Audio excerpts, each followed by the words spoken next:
Good evening, everyone. Respected guests, distinguished officials from various government authorities, esteemed embassy representatives, respected members of the media, community leaders, ladies and gentlemen. On behalf of Pravasi Legal Cell, Bahrain chapter, it is my privilege to warmly welcome you all to the 7th edition of Connecting People, our flagship legal awareness and community engagement program. Today's program reflects a shared commitment to empowering our community through knowledge, exchange, awareness, and collaboration. Access to the right information at the right time enables individuals to make informed decisions and seek appropriate support when needed. We are privileged to have with us representatives from key institutions, embassies, who continue to play an important role in serving the community. Your presence demonstrates the value of cooperation, promoting awareness and social responsibility. This evening's session will cover topics including labor rights and worker protection, LMRA outreach initiatives, NPRA awareness, social insurance organization services, embassy and consular guidance, road safety awareness, and interactive legal discussion with the experts. We hope that every participant leave today with practical knowledge that can benefit themselves, their families, and the wider community.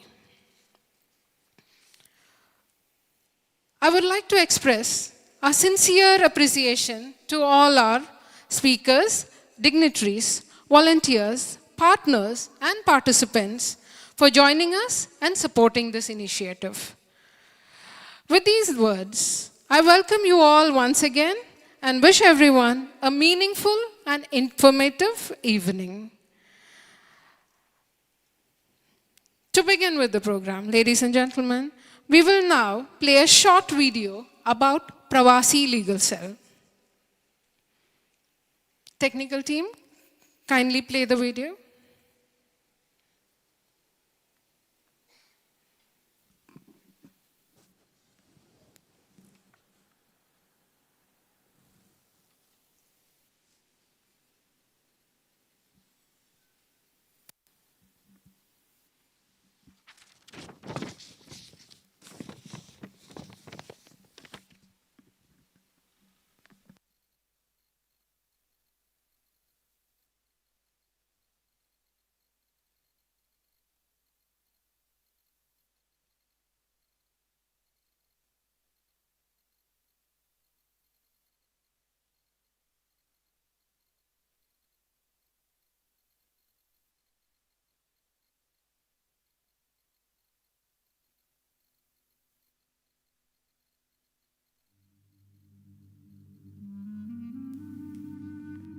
Every skyscraper, every home, every industry in Bahrain rests on the backs of millions of expatriates who left their homelands to build a better future.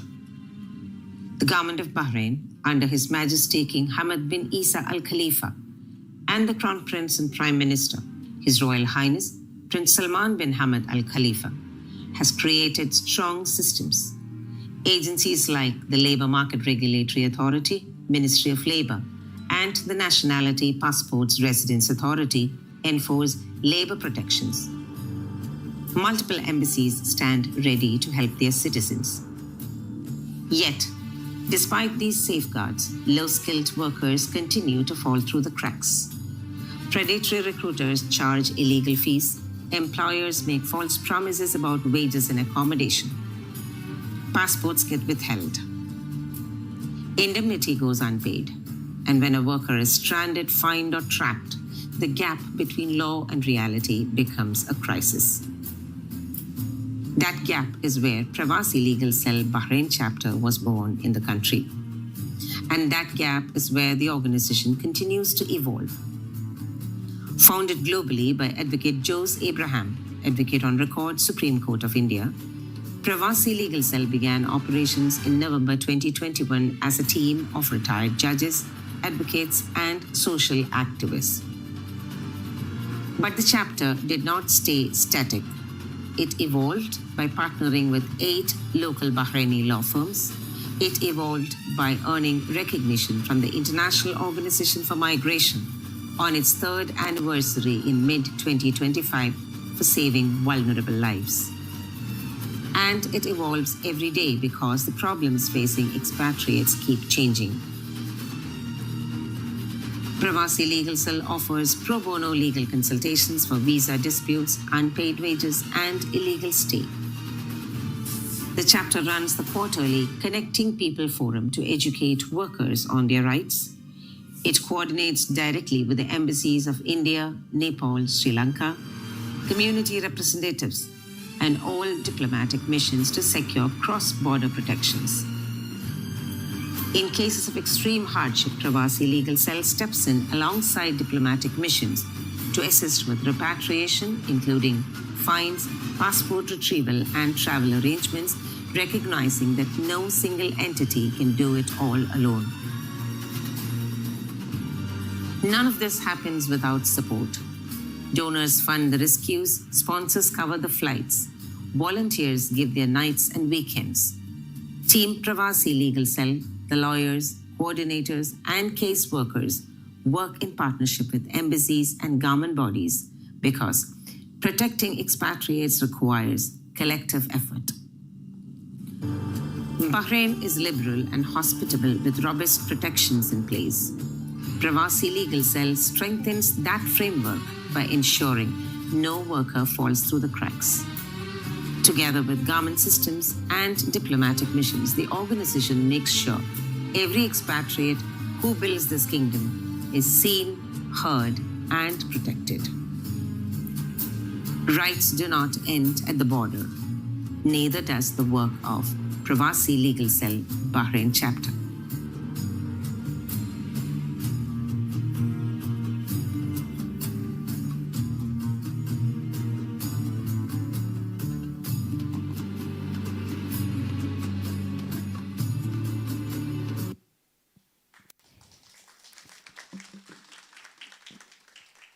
Thank you. That video beautifully reflects the mission and commitment of Pravasi Legal Cell to stand for people, awareness, access, and justice. We will now move to the official inauguration of today's program. To formally welcome this distinguished gathering, may I now invite Mohammad Salim, Assistant Secretary, Pravasi Legal Cell, Bahrain Chapter, to deliver the welcome address. Please welcome him.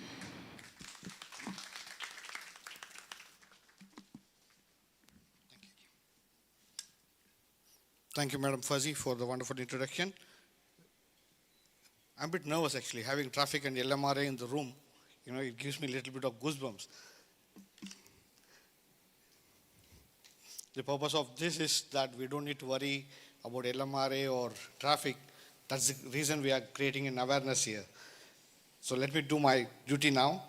Respected dignitaries, honored guests, well-wishers, ladies and gentlemen, a very good evening to you all. It's with immense gratitude and great pride that I stand before you today as the Assistant Secretary of the Pravasi Legal Cell Bahrain Chapter. On behalf of the Governing Council members, Working Committee, and a support team of Pravasi Legal Cell Bahrain Chapter, I wish to welcome the dignitaries and guests, starting with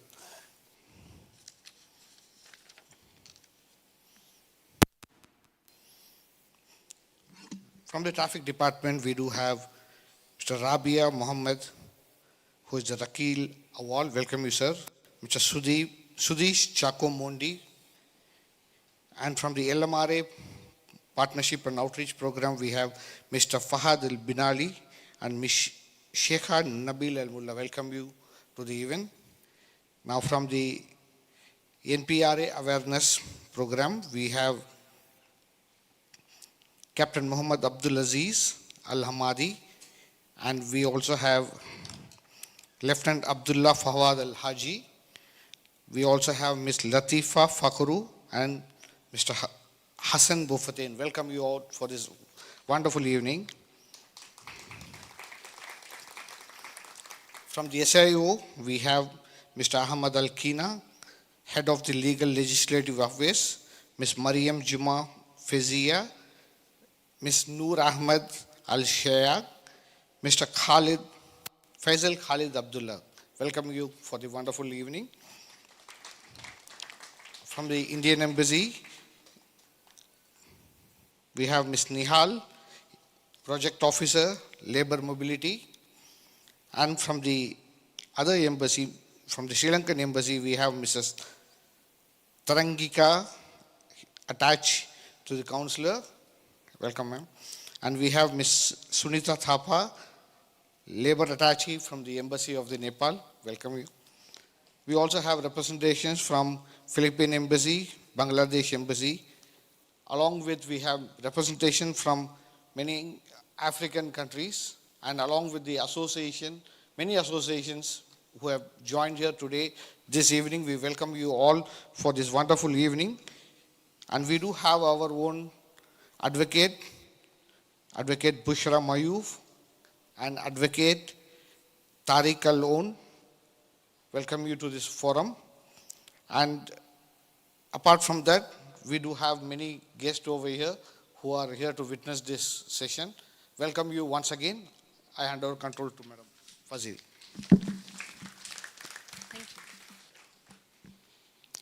Thank you, Mr. Salim, for your warm welcome and setting the tone for today's program. We now move to a symbolic and graceful moment, the lighting of the traditional lamp. The lighting of the traditional lamp represents knowledge, hope, clarity, and the removal of darkness. It reminds us that awareness is the first step towards empowerment. I kindly invite all dignitaries and special guests to come forward for the lighting of the traditional lamp. I invite Representative from General Directorate of Traffic, Rabia Mohammed and Sudesh Chako. Representative from LMRA, Fahad Al Binali. Representative from NPRA, Captain Mohammad Abdulaziz Al Hamadi. First Lieutenant Abdullah Fuad Al Haji. Representative from SIO, Ahmad Al Kaniya. Representative from IOM, Nihal Akhil. We also have a representative from the Embassy of Sri Lanka, Ms. Terangika, Counselor Attaché, and Embassy of Nepal, Sunita Thapa. I also request PLC Bahrain Chapter President Sudhir Tirnalat, General Secretary Ritin Raj, Assistant Secretary Mohammad Salim, Patron Francis Kadarat, to please come to stage.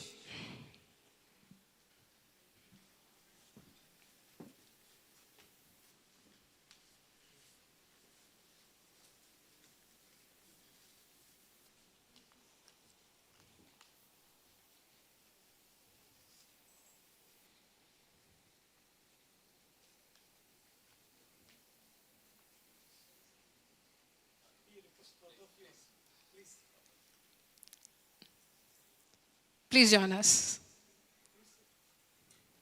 Please.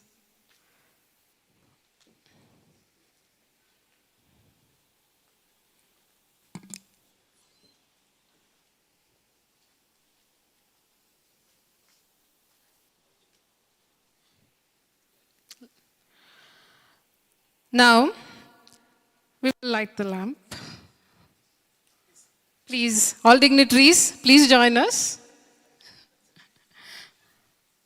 for the group photo session also.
Thank you all dignitaries.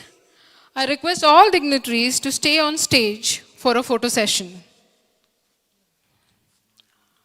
After this photo. Please.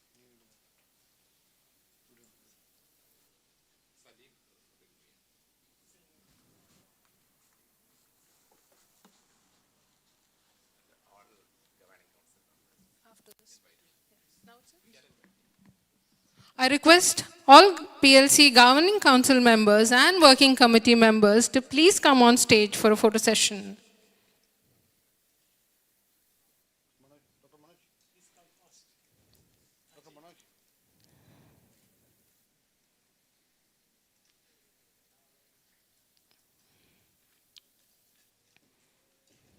Please. We're joined by the Governing Council members and Working Committee members of Pravasi Legal Cell.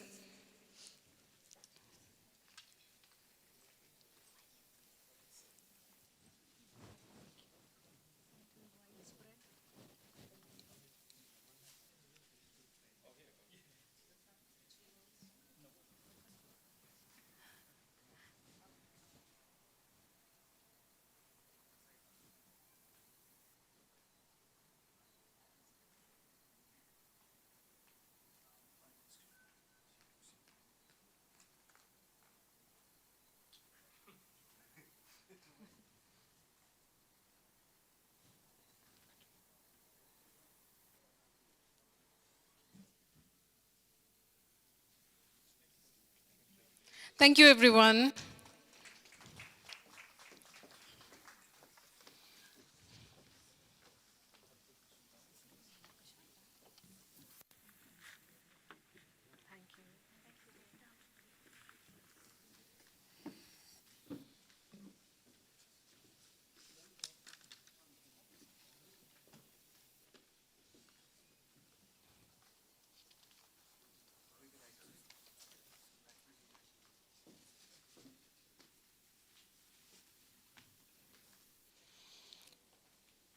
Thank you, everyone. We will now proceed with the presidential address video. Our President, Global President, Advocate Jose Abraham, Global President of Pravasi Legal Cell and Advocate on Record, Supreme Court of India, will deliver a presidential address. He joins us today. He will deliver a presidential address through a video message. He will share his thoughts and vision. Technical team, kindly play the video.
All, first of all, hearty welcome to all of you to the 7th edition of Connecting the People organized by the Pravasi Legal Cell Bahrain chapter. I would like to congratulate and appreciate the excellent services rendered by the Pravasi Legal Cell Bahrain chapter to the needy expats not only from India but our neighboring countries such as Sri Lanka, Bangladesh, Nepal, etc. At this hour of joy, I would like to thank the rulers and administrators of the great Kingdom of Bahrain for supporting all the activities of Pravasi Legal Cell Bahrain chapter. We are blessed to have the gracious presence of Dr. Hassan Eid Bukhamas, the Honorable Member of Parliament, Kingdom of Bahrain, with us today. I would like to thank the international bodies such as IOM and the LMRA for collaborating with Pravasi Legal Cell on various activities. I would like to thank the Indian Embassy officials in the Kingdom of Bahrain and other embassy officials of countries such as Nepal, Bangladesh, Sri Lanka for collaborating with the activities of Pravasi Legal Cell. I would like to really thank and appreciate the able leadership of Sri Sudhir Tirunelat, the President of Pravasi Legal Cell Bahrain chapter, and also the guidance of our patron, Sri Francis Kaitarath, in all the activities of Pravasi Legal Cell. We are also blessed to have eminent lawyers such as Ms. Bushra and Advocate Tariq. They are rendering an excellent service with all the legal matters in the Kingdom of Bahrain. I would like to thank all the collaborators for supporting the various activities of Pravasi Legal Cell. Once again, I assure all the support from the Global Committee of Pravasi Legal Cell. I wish all the very best wishes to the entire activities of Pravasi Legal Cell Bahrain chapter, and all the best for today's event. Thank you.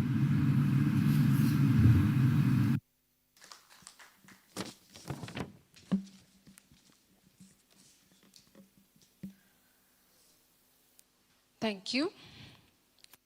I now invite Francis Kaitarath, Chairman and Managing Director of IMAC Bahrain, Media City, and patron of Pravasi Legal Cell Bahrain chapter, to address the gathering. Please welcome him.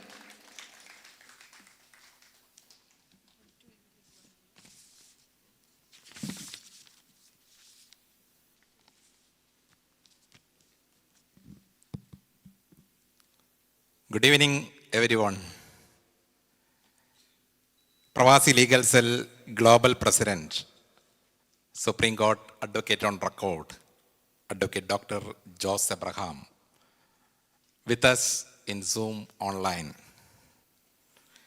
President of PLC Bahrain Chapter, Mr. Sudhir Tirundalat and his team. Captain Muhammad Abdulaziz and team from NPRA. High dignitaries from Traffic Directorate, Labor Market Regulatory Authority, Social Insurance Organization, officials from IOM, representatives from various embassies in Bahrain, panel lawyers, Advocate Bushra Mayoof, Advocate Tariq, other dignitaries, PLC leaders, ladies and gentlemen, a very good evening to you all. First of all, I would like to extend once again a hearty welcome to each and every one of you gathered here tonight. I would like to appreciate Pravasi Legal Cell for their services globally. And this is an event, a particular event, 7th edition of Connecting People. From the name itself, we can understand the importance. Strong communities are built through meaningful connections. Networking and mutual support are essential for any expatriates. Contribution of expatriates to the development of economy, to the development of nation, for building the nation, especially in GCC, is very, very important.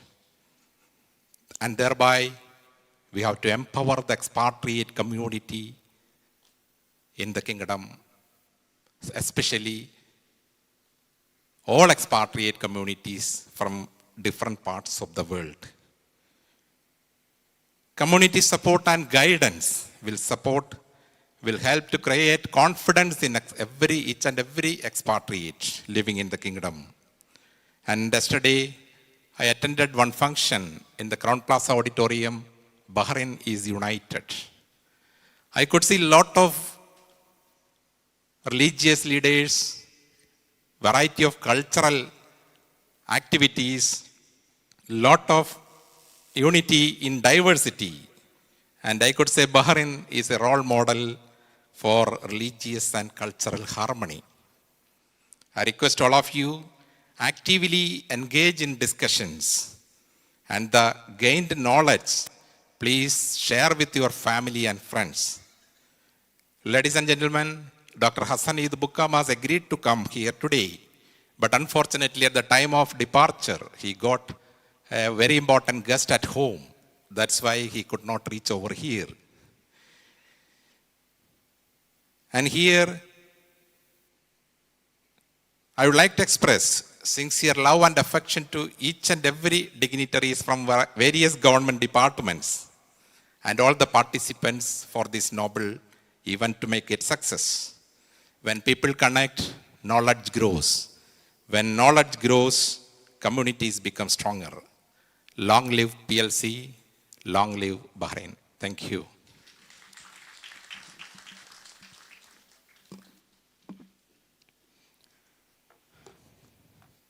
Thank you, Mr. Francis, for your encouraging words and continued support. Ladies and gentlemen, with this, we conclude the official inauguration segment and move into the awareness session of the evening. Road safety and traffic awareness are important for every resident and member of the community. Awareness of traffic rules protects not only individuals, but also families and society as a whole. We will now have the traffic awareness session by the General Directorate of Traffic, Representative Rabia Muhammad Rakib Awal, Sudesh Chako Monde, Wakil. Kindly come to the stage.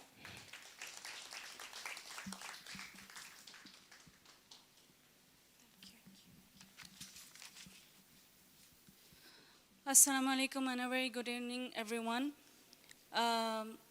Before I start, I would really like to thank Pravasi Legal Cell Bahrain Chapter for having us here. We are the traffic representatives from the General Directorate of Traffic, serving the Public Relation Department, which is also known as Traffic Culture Department.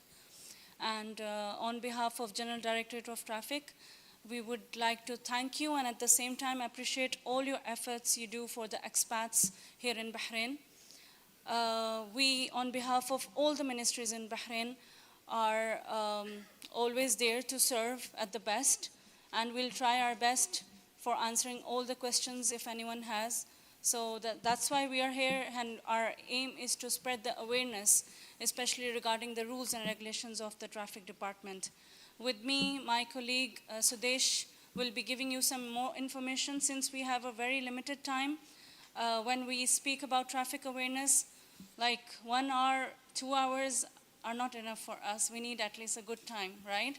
But since it was an invitation and we are very happy to be here, we'll try our best to deliver whatever we can. And we are still here till whenever the session ends. We are here with you. If anyone from the community have any questions, we'll be here to serve you. Apart from this, if anytime you want to come and discuss anything regarding the traffic rules and regulations, the General Directorate of Traffic always welcomes you, and you are always welcome to come there, and we are always there to serve you. Thank you. Assalamu alaikum. Good evening, everyone. As Mr. Rabia was saying, we are from the Traffic Directorate. Our department is public relation. When you talk about Traffic Directorate, mostly, I think, in the public, it's about the violation, right? Anyone got recently violation tickets? So we are the public relation. We actually care the public, relation with the public. So we do this kind of awareness campaign around Bahrain, like for the drivers, heavy drivers, Talabat riders. We used to go to the labor camp even they don't have their license. They use the bicycle, right? They are using the road for walking purpose as a pedestrian. So we just inform them. We just giving information about how to cross the road. That's simple things. And there are some drivers who have 10 to 15 years experience. They are not updated. Now, whenever we update something, we are very good in social media. As you know that we have our own Instagram site like Traffic BH. In Facebook we have, TikTok we have. So we are doing through this social media. Recently you heard about the smart camera had been fixed. Anyone got any violation tickets about the new camera? See, the drivers who make mistakes, see our new smart camera, actually it's all over Bahrain, you can see that. Our aim is to fix almost 500 cameras in Bahrain. So it's around 120 we already fixed. On all highways you can find that, and violation tickets have been increased. See, the main aim is like whenever we do this kind of additional adding some, changing the rules, or we are applying the cameras on the road, we do this kind of awareness campaign. It's not like directly we are putting the number of accident rate have been increased recently a lot in Bahrain. You know that daily, you can see the newspapers, right? The drivers are not following the traffic rules. They are driving on the emergency track, jumping the red signal, overspeeding, using mobiles while they drive, they smoke, they eat something. Like these kind of activities have been increased. It's not like before, it was not like in Bahrain, this kind of violation. So it have been increased a lot. And the new smart camera system, what we had introduced on February 1st in 2026, can monitor each and every driver. So we have our control room. We have our camera room. So we have live and we are recording that. All the cameras are live in our control room, and each and every person is monitored. So don't get panic when you see the camera. You are saying that the camera is monitoring me, and you get panic. Many drivers, they get panic during that time. No, nothing to panic. If you make a violation, then only you will get the fine. So what we are doing is, like new violation have been increased, like child sitting on the front seat, driving on the emergency track.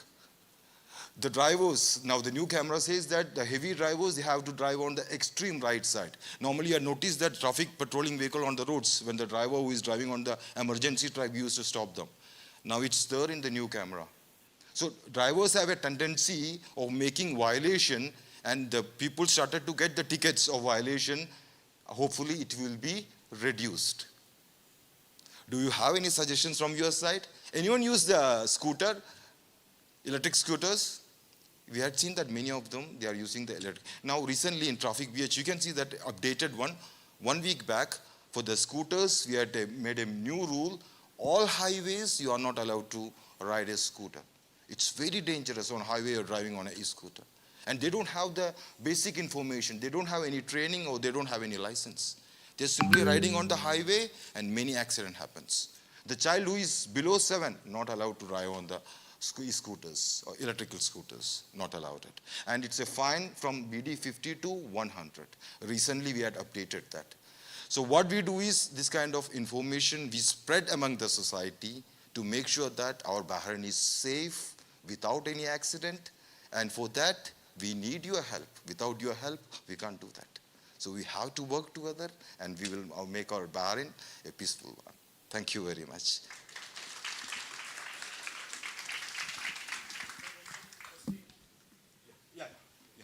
I think We will have a question and answer session later. later he is having, yes. It's okay? Yes. Later you have. Yes. Yeah. Thank you. Thank you. Yes. Thank you, Ms. Rabia and Mr. Sudesh, for that informative session. Your guidance is highly valuable for all members of the community. Thank you. Big round of applause to them. We will now move to LMRA Partnership and Outreach Awareness Session. LMRA plays a vital role in supporting clarity, compliance, and awareness for workers and employers in the Kingdom of Bahrain. May I now invite Fahad Al-Bin Ali, Director of Partnership and Outreach, Labour Market Regulatory Authority, to deliver the session. Please welcome him.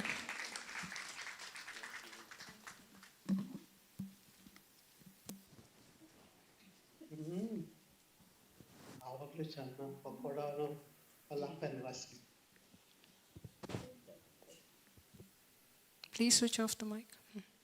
So, thank you. So, thank you everybody for joining us here today. Thank you to the PLC, to all members of the community who have attended. Let me give a brief about the role of the Partnership Directorate at the LMRA and why we've been engaging very actively. The video, the PLC video we've seen in the beginning, showcased the risks of migration and working abroad in terms of being at higher risk of vulnerability and exploitation in terms of the crime of trafficking in persons. So our goal has always been to ensure a fair and equitable workplace and to ensure we minimize the risk and combat the trafficking in persons together. The way we have done that is to combat the trafficking in persons, there are 4 main pillars, which is prevention, protection, prosecution, and partnerships.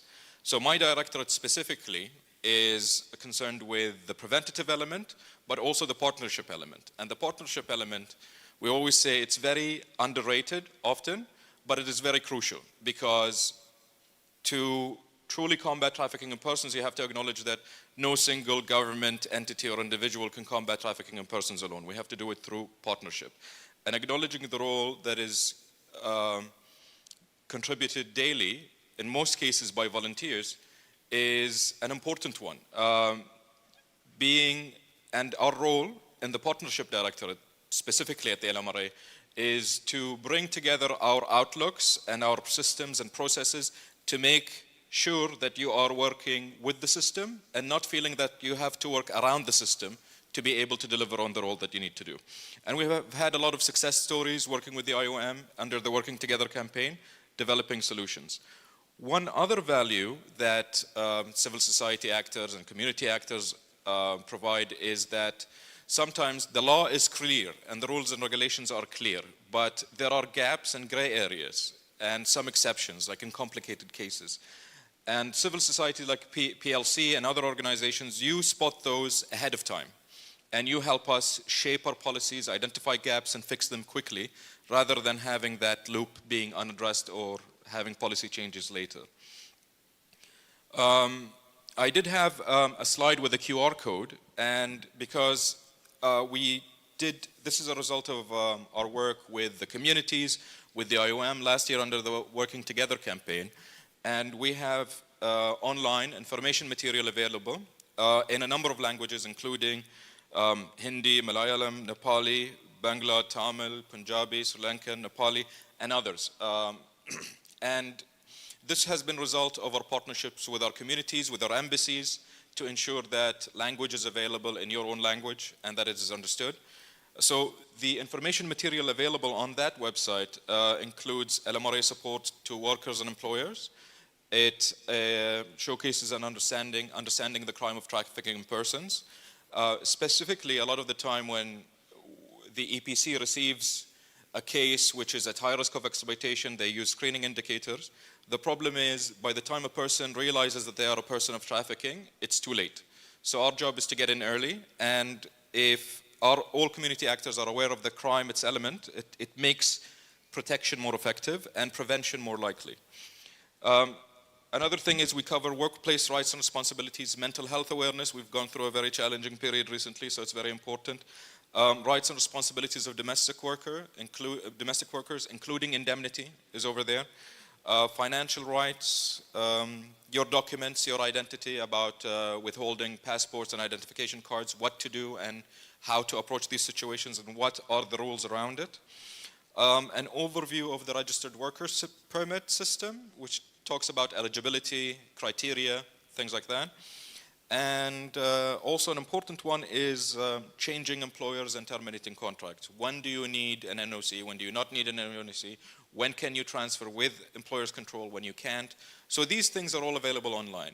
Have a look, and because this has been as a result of our community engagement, our frequently asked questions during the awareness sessions, if you identify any gaps or areas that's not covered there, let us know, and we'll get updating it. Our job has always been to be present and have direct engagement and direct dialogue. So it's very much partnership is the key of what we do. And we're always happy to help and assist, and very happy to support and encourage our colleagues who are also on the front lines with us, such as the PLC. So thank you so much.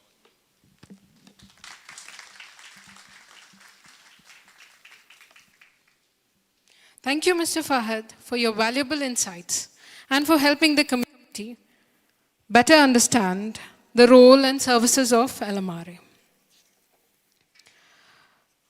We will now proceed to the NPRA awareness session. This session is especially important because awareness regarding passports, residence, visa, and related processes help people avoid confusion and manage their responsibilities properly. May I invite the representatives from NPRA, Captain Mohammad Abdul Aziz Al-Hamadi, First Lieutenant Abdul Fuad Al-Haji, Latifa Fakru and Hassan Buftaim, Visa and Residence Directorate.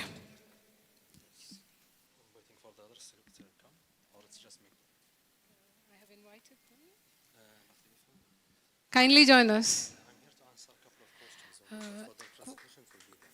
Okay. Question session we will have next. Yes, please.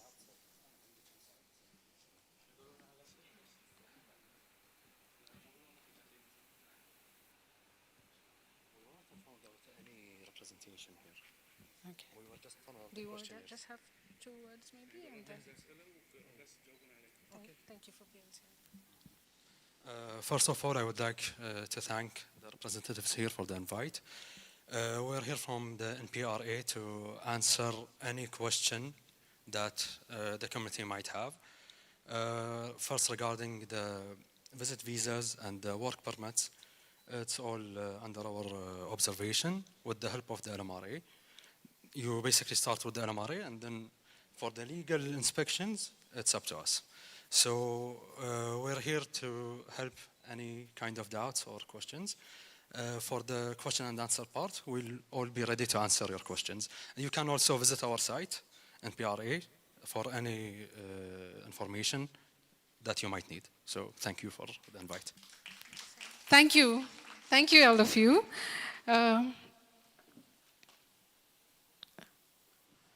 With the question answer session, we will have more information from them. Thank you for coming to stage. We will now move to SIO, Social Insurance Awareness Session. Social insurance awareness is essential for workers, employers, and families. It supports security, responsibility, and long-term protection. I invite representatives from SIO, Mariam Juma Fizai, Head of Work Injuries, Noor Ahmed Al Saig, Information System Analyst, Work Injuries, Benefits and Indemnities, Faisal Khalid Abdullah, Insurance Service Specialist, End of Service Indemnity. Please welcome them.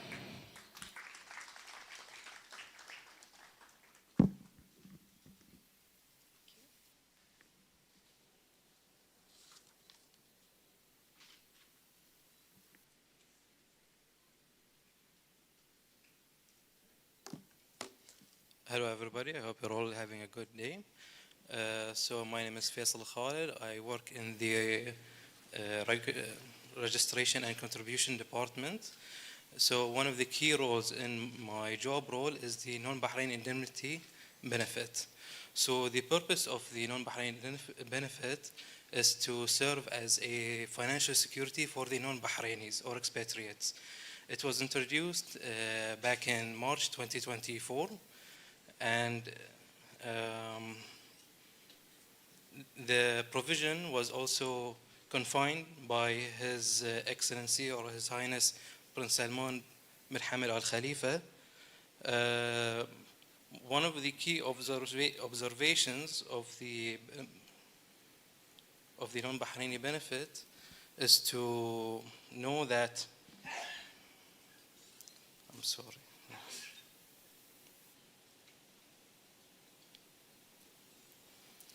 Okay, so the non-Bahraini benefit indemnity covers only those under the provision of work injuries.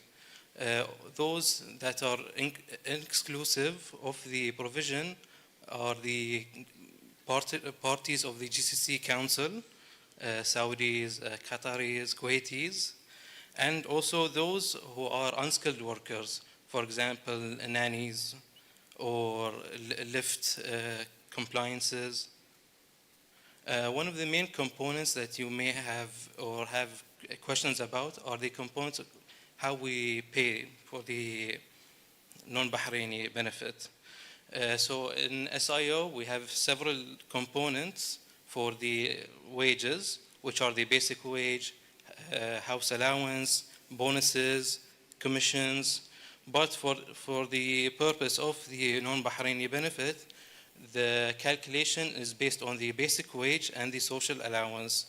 It is obligated for the employers to always benefit the salaries of the employees in order to not face any calculation issues and risk having any types of penalties. It is worth knowing the salary cap for the non-Bahraini indemnity. As you are aware, for the contribution invoices, the salary cap is less than 4,000 BD. But for the non-Bahraini calculation, it can be served even above the 4,000 cap. The salary must be updated on a monthly basis.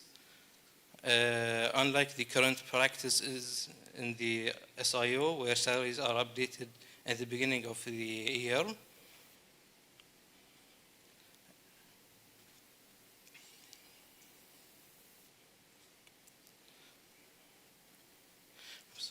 This presentation open.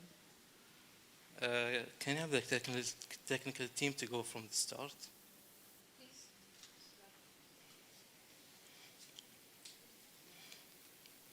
Technical team, kindly go to the previous slides, please. Previous slides. So as you may know, the contribution rates for the non-Bahraini benefit for those that start just mainly new, the contribution rate starts at 4.2% for the first 3 years of work, and then the contribution rate accumulates to 8.4%. There's an example at the next slide we can show. Again. One more time. So if you can see here as a basic example, for the first 3 years, the contribution rate is at 4.2%. That accumulates to around half of the basic salary. After the 3 years of contribution, it goes to 8.4%. And the benefit, the end of service benefit, accumulates to 100%. And next slide. Another question that people may have an issue with, if the salary changes. So at the start, if you can see here, the salary for the employee is 150 for the first 3 years. So the way we calculate it is with the 4.2%. But in the next upcoming years, from the 4th to the 6th, the salary and the rate changes. So it will be 8.4%. And also you'll find below is the rate for the end of service, which is from the 50% to the 100%. It is worth noting that here at the SIO, the employees will claim their benefit based on the paid contribution. As I said before, there's a separate contribution account. Previously, the employers, they had to pay for the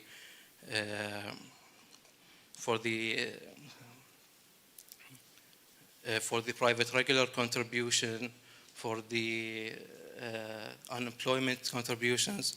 Then it was introduced the non-Bahraini benefit contribution.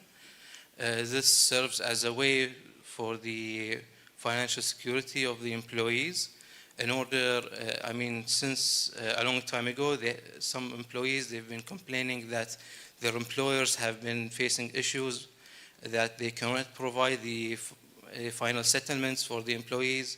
So we've introduced this new system as an effort to safeguard and as a form of a collection for their final settlement pool. And in order to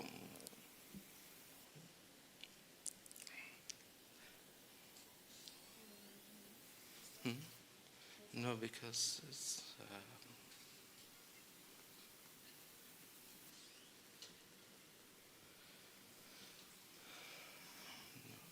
I think there's a mistake. This is not the slide that we're supposed to receive.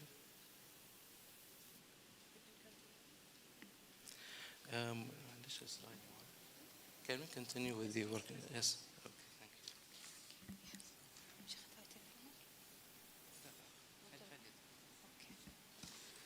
you. Good evening, everyone. I would like to start by thanking our host today to give us opportunity to speak with you. My name is Mariam Jum'a. I'm head of work injury section. I will today briefly talk with you about the work injury, and I will begin with what work injury mean, and then we go through the benefits the employee entitled to. According to Social Insurance Law of 1976, the definition says the injury could be one of the occupational disease specified in the law, or the injury resulting from an accident that occurred to the worker during the performance of work or because of it, or any injury resulting from stress and fatigue, or any road traffic accident occurred the insured during the period of his commute to work. From the definition, we can identify the types of the injury. We have the most common type, it's the injury while working. The second type, the road traffic accident.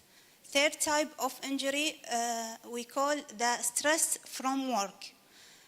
Number 4, the occupational disease. Occupational disease means any illness appear on the employee results from doing a specific job for a period of time.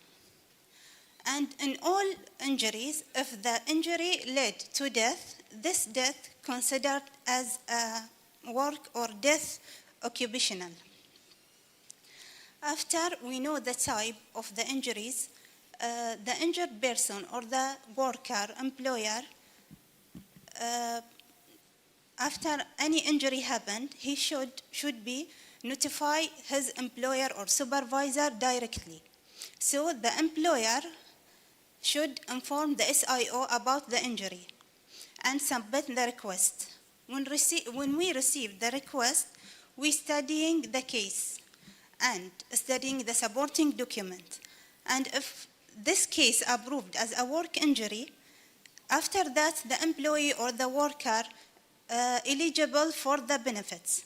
We have many benefits. First type of benefits we call medical treatment. Second type, we have a daily allowance. Daily allowance means we paying his salary during the sick leave day. Because of the injury, the worker may interrupt from the work. So this sick leave, it's covered by SIO. And the third type of the benefit, and the most important for the injured, it's the compensation. After complete his treatment, he submit a request attached with the final medical report. After that, we receive the request and transfer his case to medical committee, which study his case and issuing the decision. Depend on the medical committee decision, we calculate the compensation. And the compensation also, we have many types of compensation. It could be a lump sum compensation or partial pension compensation or total disability pension. This is a short brief about work injury. I hope this information I have provided, it's clear. Thank you. Thank you, SIO team, for the valuable awareness session and explaining such an important information to the community. I'd just like to give a note, please, if you have any questions, we can for sure answer them. I know maybe it was quite not clear today, but if you have any further questions, please, you can provide them to the management team and we will surely answer them. If anything, you can also follow us through our main channels, and you can also post your questions or inquiries through the back office email, which is backoffice@sio.gov.bh. Thank you. Thank you, Mr. Faisal, for again clarifying to us that he will answer the QA questions.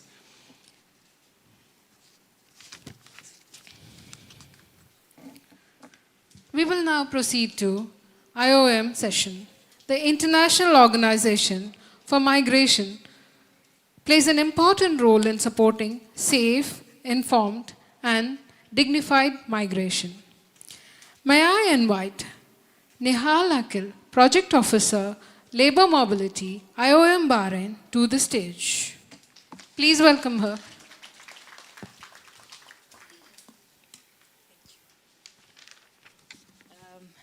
Good evening, esteemed guests, ladies and gentlemen. Thank you very much for the kind invitation.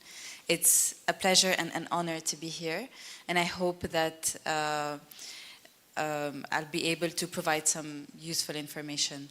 So IOM stands for the International Organization for Migration. We are a UN, United Nations agency focused on migration issues. So we work to make sure that both migrants, countries, and everyone involved basically benefit from migration. So it's for the benefit of everyone. So what we do is that we support governments, migrants.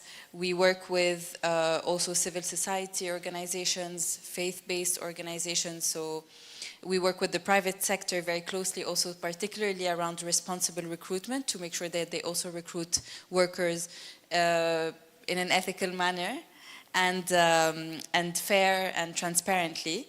And so we work basically with everyone to make sure that migration benefits everyone as well. IOM has been established in 1951, just to give you a brief on how long we've been there. And we work in more than 170 countries. We have been working with the government of Bahrain very closely since 15 years ago, but we established an office officially in 2018. Our office is in the same building as the Labor Market Regulatory Authority's building, the Expatriate Protection Center in Sehla. And we've been working very closely with the Labor Market Regulatory Authority on the awareness raising initiatives, on other programs for domestic workers, for employers of domestic workers, all to raise awareness, all to make sure that everyone knows their rights and responsibilities. At the same time, more broadly, IOM does a lot of work also around recruitment, so with the private sector, and it's an area also that we're looking forward to engage more meaningfully in. So more concretely also, there's a whole component that we do. We work around different areas, so there's migration and health, there's labor migration, there's protection, and within the protection we do provide also support and help to migrants, of course in very close coordination with LMRA, following of course our own due diligence, our own processes. So for example, what we do is that we do support, and of course diplomatic missions and embassies, we work very closely with them as well. So what we do is we support through that specific within that specific area, we do support victims of trafficking, potential victims of trafficking, migrants who are stranded and want to return home voluntarily, not forced, and also other migrants in other situations also that are vulnerable. We do speak directly with each person. We have our own screening process and our own counseling process, which is something that is adopted globally to understand the needs and find the best way to support them. And then also we do the necessary referrals, and of course there's this close coordination with LMRA that we do. All the information that we gather through these processes, through this interaction with the individuals, is confidential, of course, and consent is always obtained before interacting further or before referrals or sharing information. Unless, of course, if it's like a life-threatening situation, this, I think it's a global also, like it's a general rule that action needs to be taken to kind of save a life. So depends on whether the funds are available or not, because also with the situation globally, it's an issue. But usually we do so what we call pre-departure counseling. So for migrants who want to leave Bahrain to go back to their home countries, we do the screening process, the counseling, so it's understanding their needs, making sure they understand what to expect in the process, whether they are going to get support when they return or not. So reintegration is not always guaranteed. It depends on their country of origin. In coordination with the IOM office there, in coordination with the diplomatic missions, the embassies, we do support of course with, so we call it travel documentation, so to make sure that they get the necessary documents that they need. So it's just purely coordinating with the embassies if they need to. If there's no need, then that's easy. And we also coordinate with the countries of origin through IOM. If funds are available, we can provide air ticket, for example. This one is a bit tricky because it's specific funds, for example, for specific situations or specific victims. So it's not always available, but it's something that we try to pull together from global funds if certain criteria are met in that situation, or if there's a project specifically that covers this area. We do coordinate the transit, the travel, if there's a need to escort them, specifically if there's a medical situation, this is something that we would do if we are organizing their return, and that is to make sure that they return safely. And of course for this, we also make sure that we get the necessary like consent or form that says that they are fit for travel, for example, specifically if it's a medical case, to make sure that everything is done properly, we're not causing more harm to the person. I hope I'm not talking too fast. I'm trying to be like as clear as possible. So with this, we do provide medical assistance as well. So it's the medical clearance to make sure that they can travel. And if they need a medical doctor, all this it's a whole process because it's different like offices involved within the organization. Of course, local transportation, if there's a need, specifically if it's for documentation purposes, that would help them with the travel if we are supporting them to return home, including to get to the airport and from the airport.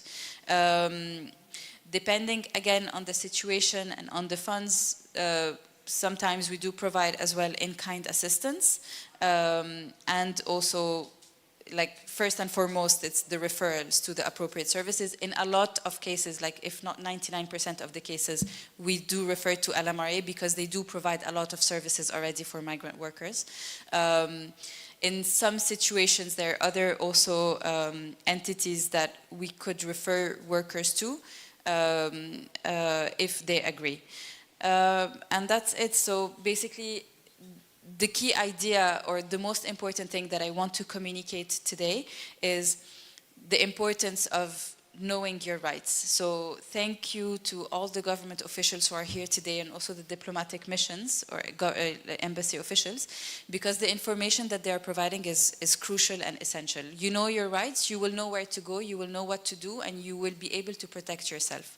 And if that's not possible, at least you know who to reach out to make sure that you get the help that you need, and which is what Fahad had said in his speech. And adding to, like, seconding or saying the same thing that he said is seek help early, even if you don't have a problem, but you have a question, that is the best time to actually ask for help, because at least you prevent the problem before it happens, which can get complicated if it happens. And then, of course, first and foremost, your safety, your dignity, and your well-being matter, and they're very important. And IOM, together with the government, LMRA, and other entities, we're here for you, to protect you and support you. Thank you very much, and thank you again for the invitation. Thank you, Ms. Nehal, for your meaningful information and for highlighting the importance of safe and informed migration. We will now move to the Embassy Counselor and Community Welfare session. Embassies play a very important role in supporting their nationals, especially in matters related to consular services, welfare, emergency support, and community guidance. We are privileged to invite Sunita Thapa, Labour Attaché, Embassy of Nepal, to address us. Please. Please give her a warm round of applause and welcome her. Thank you, ma'am. Respected dignitaries, honorable guests, officials from the government of Bahrain, and mission officials and guests, first of all, namaskar, and a very good evening to all. On behalf of Nepal Embassy, firstly, I would like to thank Pravasi Legal Cell to invite us to attend this wonderful program that is labor-centric, and most of the issue information which are shared and obviously in the later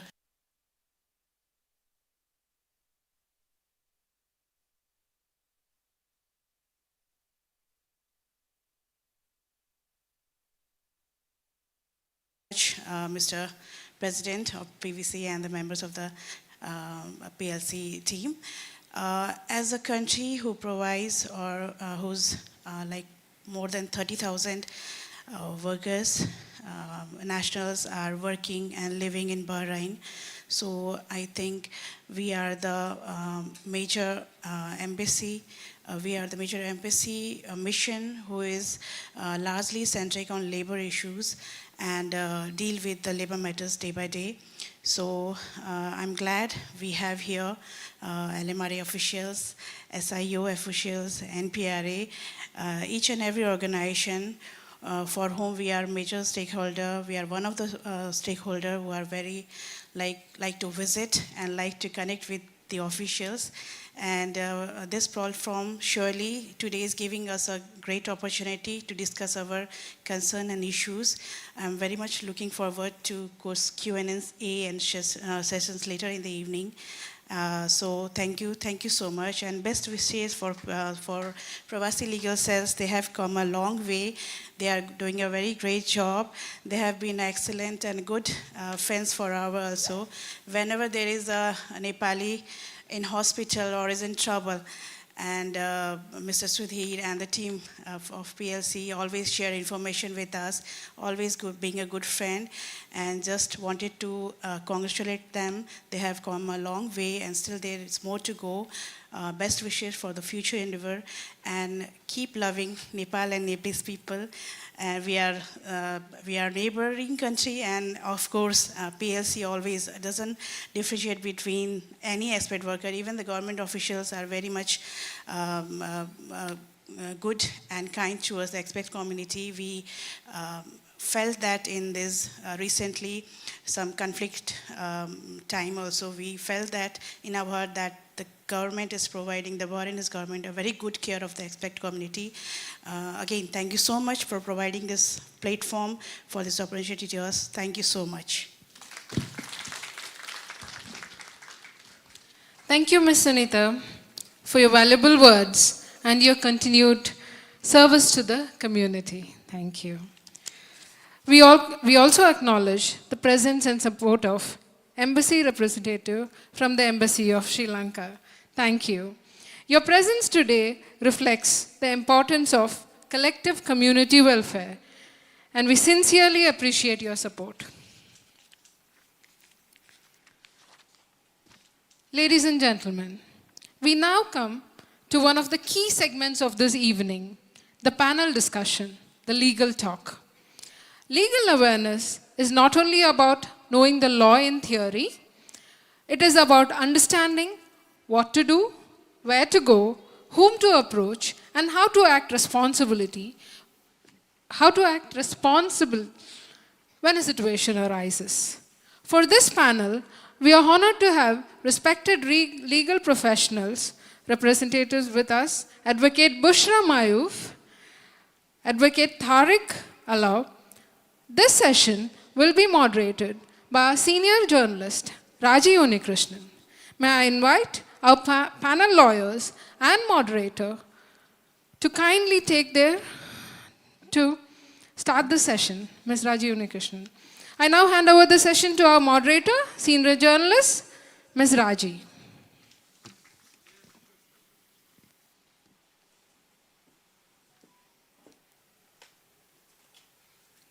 Thank you, Fasila.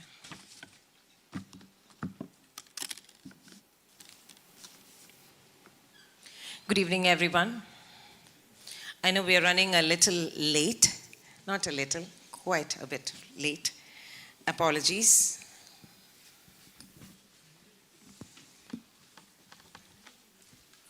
We have come to the crux of the evening. I'm sure you got the taste of all the departments who are present here. It's indeed an honor to have the officials with us who took us through some of the important aspects of what we as expatriates need to know in this country. So this session, Connecting People, this is the 7th edition. As we all know, Connecting People is all about legal awareness, basically awareness of the law of the land. When the first traffic official spoke, or somebody else also said, are you scared to have the traffic and LMRA officials under one roof? Personally, I think we shouldn't be scared. There is nothing to be scared about as long as you live by the law of the land. Thank you so much to all the officials who are present here. We'll just have, we only need 4. Okay, 5. We'll have 5 people on the dais. And of course, you can feel free to ask the questions to even the other representatives. They will be ready to respond to you. No, I'll stand. I'll stand here. Thank you. I would request Mr. Ahmed Al-Kina, the Head of Legislative Affairs at the SIO, Ms. Sheikha Nabil Al-Mala and Fahad bin Ali from the Labour Market Regulatory Authority, Mrs. Sudesh Chako from the Traffic Department, and our esteemed lawyers, Tariq Al-Aoun and Bushra Al-Mayuf.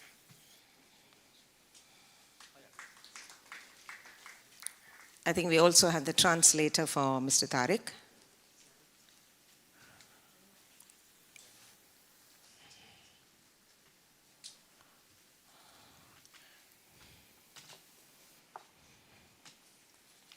Thank you very much. So I have a set of questions here which we have already received from the team. I'm not going into any introduction because the introductions have been done by the officials. We straight jump into the questions. So the very first question was the role and services of the LMRA outreach, which was already explained by Fahad. Now, there are certain questions which are very legal. I do not know whether the lawyers would like to take it and further to the LMRA. To begin with, many employers temporarily assign workers to another company or project site for shorter periods, like 3 to 6 months. If LMRA inspectors find these workers at a different workplace, can the workers be penalized, even though they are following employer's instruction? Is the question clear? So I am assigning my employee at a different site on a temporary job. It's like a subcontracting. But if the LMRA inspectors find you working in a place which is not according to your employer, are you right or wrong? Will they be penalized? Would the lawyer like to take? Bushra, would you like to? Sure. Hello, good evening. I think the best of the LMRA, they can answer it, but it's to be honest, if they found him in the site and he is not working under the company, the main contractors, okay, it can be offense. So I prefer if the LMRA also, they can more give explanation about it. Ms. Sheikha, would you like to add to it, please? As for the LMRA side, it depends on many different factors. It depends on whether your employer has a license as a manpower agency. Mm-hmm. It depends on if your visa is active or not, if it's cancelled, or if it's still valid. It depends on many other factors. It's a case-by-case basis. Okay. So there is a chance that the worker might be penalized if he was caught by inspection. Mm-hmm. But as I said, it's a case-by-case basis, and it would have to be have to go through the channel. I think the next question is entailing from that what kind of licenses and approvals are required. So I understand, please correct me if I'm wrong, so the employer will have to have the necessary licenses and approvals to ensure that he's into subcontracting. Am I right? Yes, sorry to interrupt. And I would like to also add that there has to be a contract between your employer and the company that you're going to work with. Okay, right.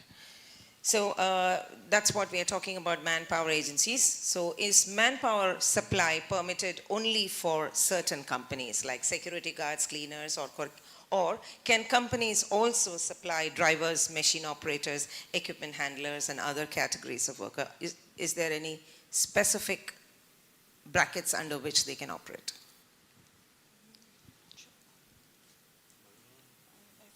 I think there are other occupations that can be under manpower. They can be, okay. That would have to be checked with the...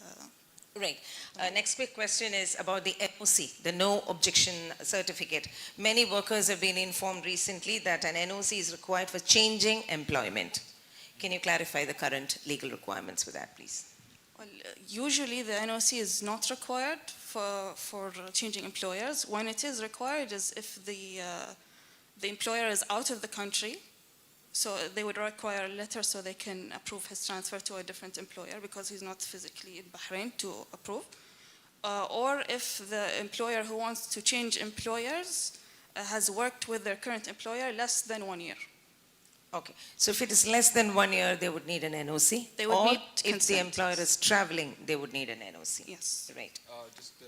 Sure. An important distinction to this is 1 year since the start of the working relationship, not the contract. So if you have a contract that renews annually, that's fine, but you have to, it's 12 months since the working relationship started. So it doesn't matter if you have an annual rolling contract, you just signed a contract, you look at, you have been working for that employer for more than 1 year, or maybe 3 years at that time, you re-signed 3 times, then fine, you qualify, you don't need an NOC, you don't need consent, you're free to move. Correct. All right. I'll come back to the lawyers again. This is a very important question which has come up from many of the members of the public. Many employees face delayed or non-payment of salaries. Can I have your hands up who are not being paid on time now? Only 3? I doubt. I'm sure there are many. Non-payment of salaries and are unable to transfer because employers refuse to cancel their visas or withhold their passports. What legal measures or legal remedies are available in such situations? So they are not paid, they're facing non-payment of salaries, and they cannot transfer from one job to the other because either they are holding passport, of course, that is illegal totally. So what are the legal measures when it comes to non-payment of? In general, okay, the worker, they entitled to ask about remaining the labor is due. Okay, all of that due. If there is any delay, they can lodge a police labor case against the companies, the sponsor, to get it, even if there is a delay. And there is an article in the labor law about the delay paying salary. If there is delay and they are sending a notice by post registration, the labor is entitled to get a compensation, same as the employer he terminating them. Okay. Yeah. So the labor law is protecting the labor rights, and they also giving him some kind of compensation if there is any delay for paying. Right. Maybe I'll just ask one question to Mr. Tariq. So again, it's on non-payment of salaries or failing to pay salaries on time, delayed payment.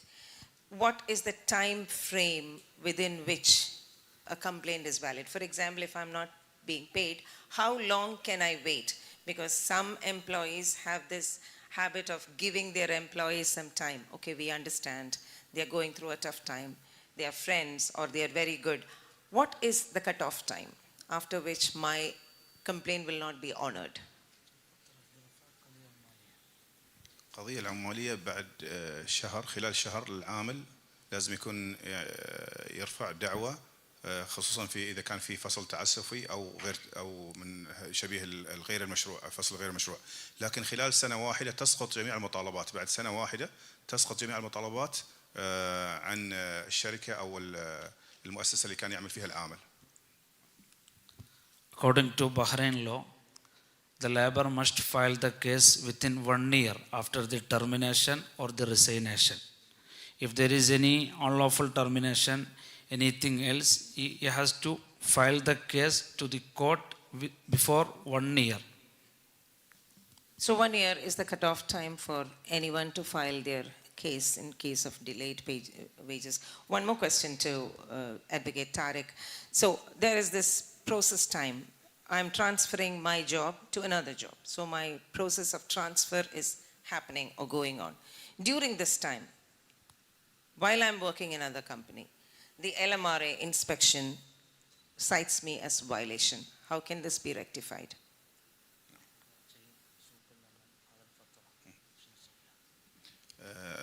العامل لا يمكن أن يعمل في شركة إذا لم يكن له تصريح عمل في الشركة الذي يعمل فيها.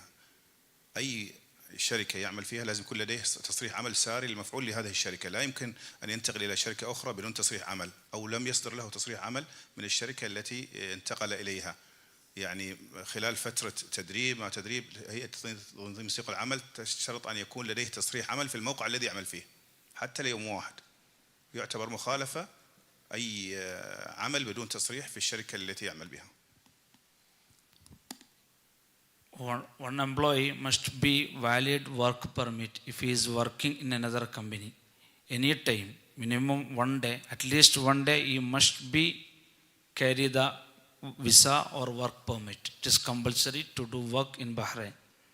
All right, so during the transfer time, you're not supposed to work in another company. You need to be completely with the other employer. All right, okay.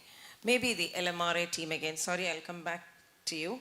The LMRA team, despite repeated follow-ups or complaints on non-payments, if still there is no response from the employer, or what are the other options? Like, how can we escalate that further? Because there are several situations where repeated attempts to reach out on non-payment has not been addressed. Two very important things in terms of delayed wages and withheld documents, whether passport, CPR, or whatever. These are two things we take extremely seriously. And you asked the question is, when can you request? Well, I mean, if it's delayed at the end of the month, you're still owed for 30 days of work. So our policy is always as early as possible, as soon as possible. And our advice always is call 995 or go to the APC. Additionally, if you prefer, you can just reach out to us directly or through PLC or AMWAB, I can see them over there. Whoever you're comfortable, or community leaders over there with Amar. So we try to get it as much as possible because it's something we take very seriously and allow us to do our job. You want to pursue the legal path as well in parallel, do that, but always come to us first because we really take that very seriously. The LMRA has enforcement tools, regulation tools, administrative fees and fines. We can encourage or persuade or in cases even require compliance with payment of wages. And this is why we have the wage protection systems and all these things.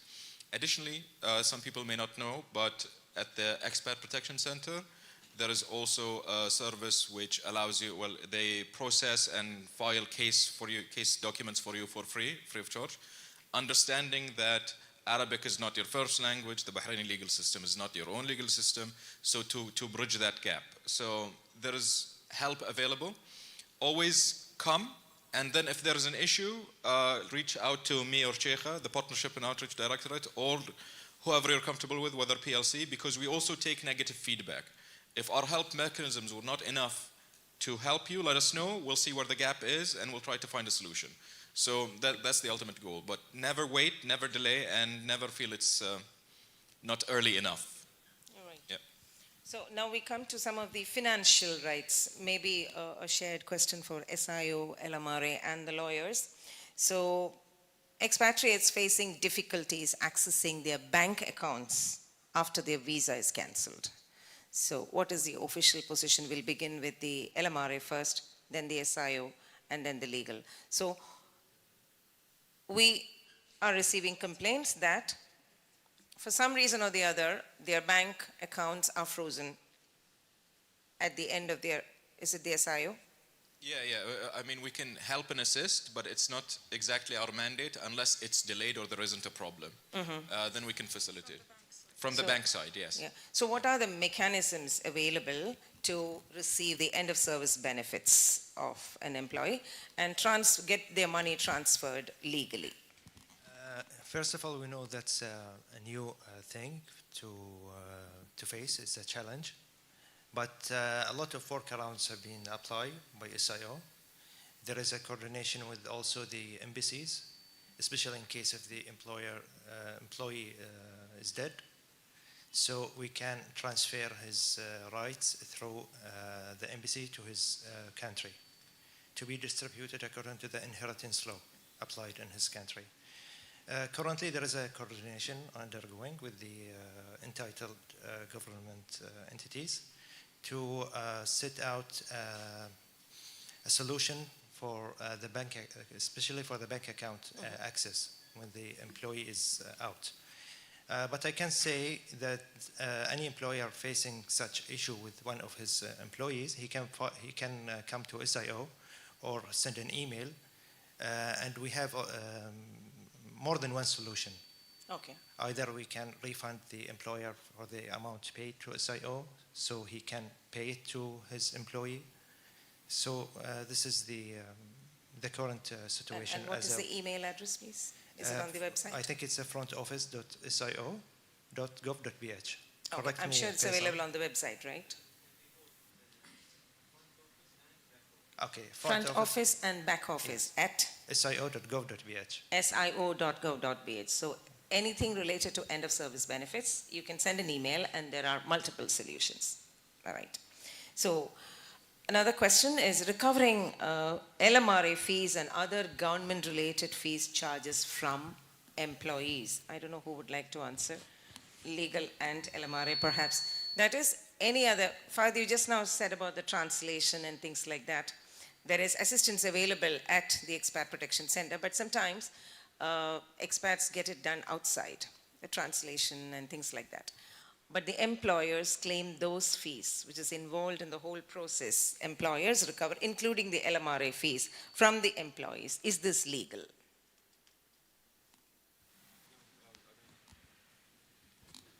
Sheikha? No, a worker should not be paying for anything related to recruitment, health, medical fees. He should not be paying anything towards that. Right. I'll tag a question along with this, which is very clear, loud answer, but still for the respect of the question that has come. Report being charging recruitment fees, visa fees, transfer fees, or placement fees by agencies or middlemen. Is this legal? That is agents. Manpower agents or recruitment, people paying money for employment. Yeah, well, the rule is no employee should pay for their own recruitment. So that's the rule. And there is, to my knowledge, no exception or anything about that that makes that possible. The other thing also is demanding money to let somebody transfer. That's also illegal. Illegal. So both things in terms of recruitment fees is not an expense that is the employee's responsibility, period. Right. I think again an SIO question. What action can employees take if they discover that the employer has registered a lower salary with SIO than the actual salary they receive? He can file a claim through the SIO main channels. Again, SIO, front office, back office at sio.gov.bh. But when it comes to end of service indemnity, you must know that the increase or decrease of salary, in case if it's reflected in the SIO system or not, the SIO obligation is only to pay the collected contributions. Okay. So any differences, it's between the employer and employee. Yeah. Okay. So it's only about the salary that has been agreed. Yes, of course. So any changes will have to be on mutual agreement. It must mention here that the employer obligation, it must be update the salary whenever it is. Okay. So he have an open system to adjust, increase or decrease the salary of its employer. Right. But you are talking about a case that if the wages increase or decrease, but they didn't reflect with the SIO system, right? Yeah, the question is specifically if it is lower salary. If it's lower salary, yeah. He can file a claim, of course.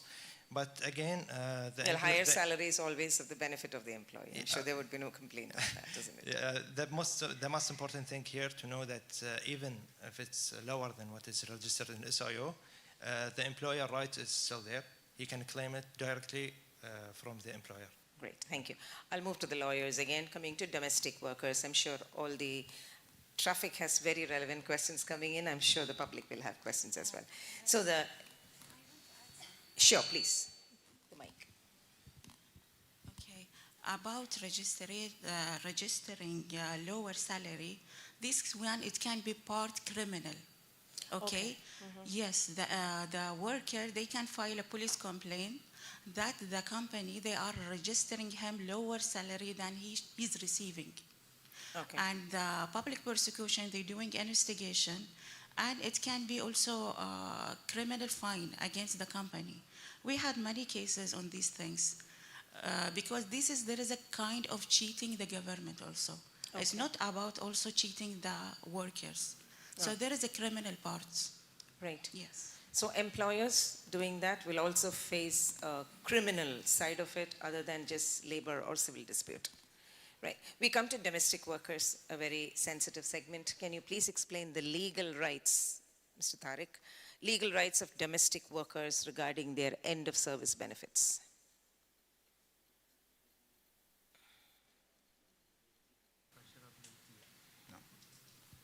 بالنسبة لتأشيرة العاملة المنزلية، النظام الجديد الحين تودع في شو اسمه التأمينات الاجتماعية، فهي إمكانها الحين الله يسلمك من بداية شهر مارس 2025 24 صارت تودع في التأمينات الاجتماعية، فبإمكانها تستلم جميع مستحقاتها من التأمينات الاجتماعية. I have to clear something here. Are you translating? Just I will say that you are talking about the workers subject to social insurance organization, because there is a mix between the employees are subject to the social insurance law and who are not. So Domestic workers who are subject to SIO, Yeah. then they are eligible for end of service. service. Yeah. Others are not. Yes, of course. That's what I mean. So we don't. So we may don't I need to ask mix you, it like, out. who are not eligible?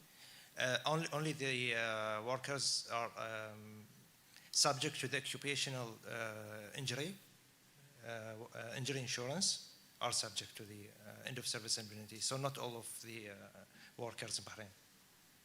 We are talking of domestic workers. Part of them are, but Okay. there is a lot of details Right. when it's come to the end of service indemnity, who have the right for the end of service indemnity or not. But what my colleagues here saying, what was applied since March 2024, is only for the non-Bahraini working in the private sector, Okay. who are applicable or insured against work injury section. Only those people are entitled to get the end of service indemnity. Okay. So I think the domestic, Fahad, would you like to? Yes. Because the domestic worker segment is slightly, they have several questions like annual leave entitlement, unpaid wages, compensation claims. What are the legal rights of domestic workers? All the rights you mentioned are entitlements. For example, the tricky situation with domestic workers is that sometimes the relationship is between them and the employer, and the SIO is not involved in the equation.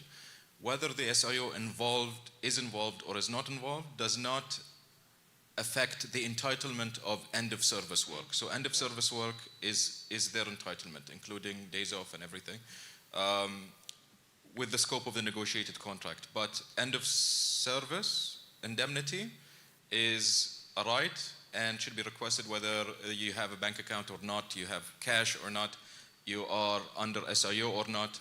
It is there and it is calculated, and the QR code we mentioned has a calculator, has a brief of criteria and what is required and how to calculate it yourself as well. So All these are entitlements? yes. All what I said are entitlements? Yes, That's yes. what I want to underline. Yes, no, Yeah. it's according to the law. According to the law, Yeah. domestic workers are entitled to end of service, annual leave entitlement, unpaid wages, and compensation claims. Great. So I have a couple of questions for the NPRA. Yeah. Can I have the mic down, please? Thank you. One is about family visas and residency matters. Daughters aged above 24 years and unmarried. Yes. If an expatriate's daughter is unmarried and aged about 24, can she continue to remain under her parents' sponsorship? Depends on what type of sponsorship it is. Is her parent business owner in Bahrain? Does he own a CR? That matters a lot. Okay, and it's more of an LMRA question, but I'm gonna give you a short answer. So what we know from our side is that she can come under her parents' sponsorship. She can come through visit visa, but even for the visit visa part, they can apply it through their sponsorship. If they are business owners, they can do it. If not, she can do it on her own. It's done through the LMRA. It reaches us for legal observation only, for the authorization of the government. That's it. Okay. But the whole procedures are under the LMRA. That's for the first question. Yeah, well, the second question entails from that. Are there any special provisions or exceptions available for unmarried daughters above 24? I think these are very specific. Yes, that too are for the LMRA to answer, yes. I'll be glad to answer the visit visa employment and the overstay. Maybe we'll finish that and then go to Fahd. Okay, visit visa employment, visit visas and employment. Many expatriates still travel to Bahrain on 1 year, multiple entry visit visas. Some travel agencies and middlemen inform that they can easily find a job during this time and later convert it into a work permit. Is this correct? No, this is false information, considered fraud. Okay, any work under visa employment is wrong. So for visa holders or visit visa holders, work is considered crime. So you are not allowed to work. It's an unlawful act. For the part of switching from a visit visa to a working visa, there is a specific procedure required by the LMRA is to leave the country for a couple of months and then apply for the employment visa. Okay. So you can come through the visit visa, but it won't be switched while you're in Bahrain. Okay. So you have to leave, apply for a visa employment, because it has different requirements, and then when you get the requirements done, you can come back to Bahrain with your employment visa. But you can't switch it while you're in Bahrain. Yeah, you cannot switch it while in Bahrain, but the next question And is you can't work anywhere. You cannot work if you get caught, it's a crime, you will be deported. Yes, so you cannot work, you cannot switch, but then there is one question. The next question is on a very thin line. Can you come to Bahrain on a visit visa with an intention of seeking for a job? That means, can you do an active job search when you're on a visit visa? Well, that depends on your intention. As long as you're searching for a job, if you don't get the job, you're not working, there's no crime. But like if someone asks you to work for them, you have to ask them to change your visa because it requires a lot of things done. Therefore, leaving the country, applying for a new visa. Yes. I'll just skip the other question because I think you explained that about how not to become victims of fraudulence. Yes. Again about overstay, deportation, and re-entry. Overstay and deportation and re-entry. Like how long will this overstay stamp on a person remains, or when can a person come back? To answer that, I have to get something clear. We don't mark or confirm the period of ban. It's referred to the public prosecution. The court. Yeah, court or prosecution, they decide that. Okay, so depends on the period of ban that they have put, and all the three questions you have asked will be answered through the court or prosecution's judgment. Okay. It's not up to us. Yeah. But LMRA has done a lot of things to make sure that the employee gets every chance to fix his stay. They have a grace period that lasts up to 1 month. If in any case the employee has a problem with his employer or any legal issues, he has 1 month of period of grace that he can fix his stay or fix any legal issues he has, so he doesn't get overstay or deportation. Right. So those all four questions are on a same line. So just to sum up what you said, to my understanding and for the rest of the audience, it basically depends on the court's order. Yes, they as to decide how on long that. are you Yes. being restricted to enter. Yes. Great. So one last set of questions before we come back to Fahad on the daughters. Cases of undocumented children born in Bahrain Yes. When one parent is deported or is unavailable, what procedures can the family follow to obtain a documentation and a travel permission for the child? They can contact the embassy of their country, Okay. whatever country it is, if there is an embassy here in Bahrain, or another country's embassy that has a partnership with their homeland to help in these situations. There will be contact between the embassy and the employee and us to get the documentations ready or given to them. Okay, okay. And what are the procedures of obtaining exit documents for children who are yet to get their passports or? It's the same thing. It's the same Go to the embassy, get all the documents you need. All right, okay. So one last question. The services provided the airport NPRA office. Yes. What is the role of the NPRA airport office? It's, well, to sum it up, they're there to make your trip easier. Like if you have missing documents, if you have missing information, they will gather it quicker than you do alone. So they're there to help you get your things right. Thank you so much. You're welcome. Thanks for your patience. I'll come back to Fahad. Do I repeat the question?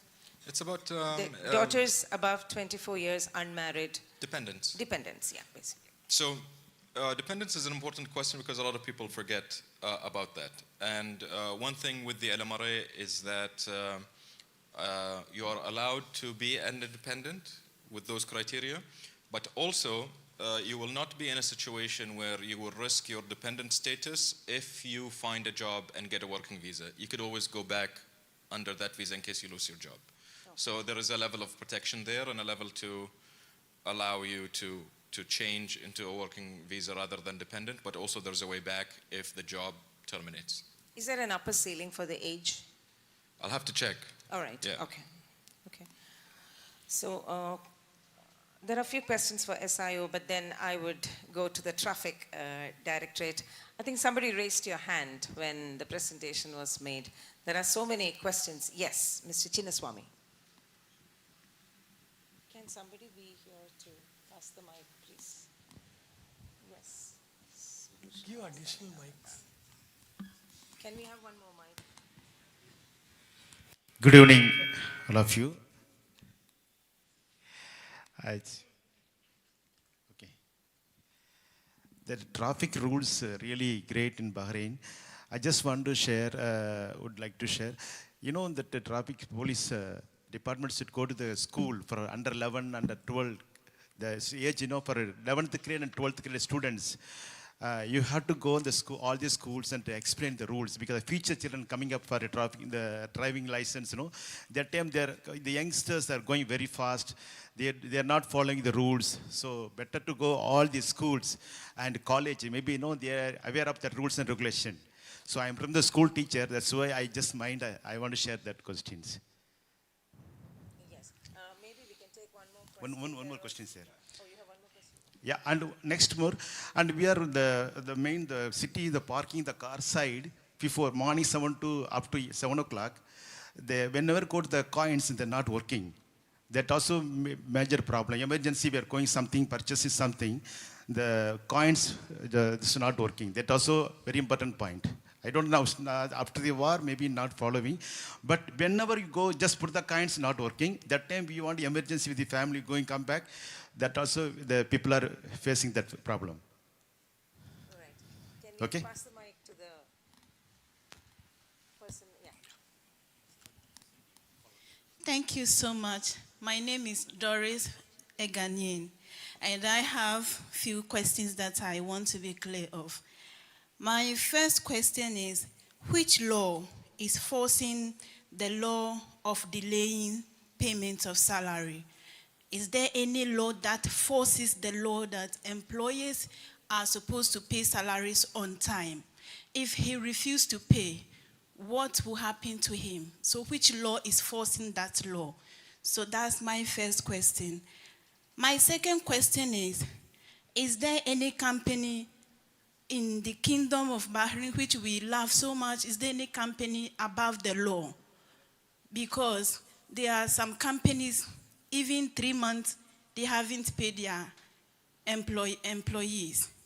And the employees has filed so many complaints to the authorities, yet still is to no avail. My other question is, why I learned that when work permit is expired, you have 30 days grace period. However, there are some people that the visa got expired maybe in less than 1 week. They are still working with the sponsor. Police come, they arrest them, and they are deported. The 30 days doesn't get due, and then they are deported. And my last question is, I have a daughter of 3 years. She was born here in Bahrain.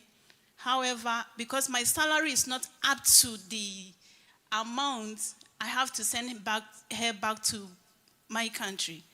Can I bring her back to Bahrain under a visit visa, and she can stay here legally? Thank you. Can I have the mic back to the panelists, please? So we'll first go to the traffic questions addressed by 2 questions from the dais. You have the question, sir? Yeah, thank you, sir. Thank you for your question. Yeah, sir, the public relation, what we'll do is, we took, as I told you in the beginning, we do this awareness campaign all over Bahrain, including all the private and the government schools. All the government school and private, even the kindergarten, we carry on. The kindergarten, we teach them how to cross the road, how to behave inside the school bus. As you said, for the grade 11 and 12, the next generation who is going to drive the car, we explain about how to get a license, what are the rules in Bahrain. We show them some accidents because they are the aggressive drivers in Bahrain, right? They are the one who is going to become aggressive. So we just show them the accident videos to make sure that they follow the traffic rules in Bahrain. So we do this continuously, almost all that, because we, with Ministry of Education, we work together and we do this. Yes, sir. Yeah, from which school, sir? Sir, Indian school, we used to come, sir. I used to come personally. Not only for the children, for the school drivers also, the bus drivers also, I used to come there. We used to visit, with our Major Kulut, we used to come there. Yeah.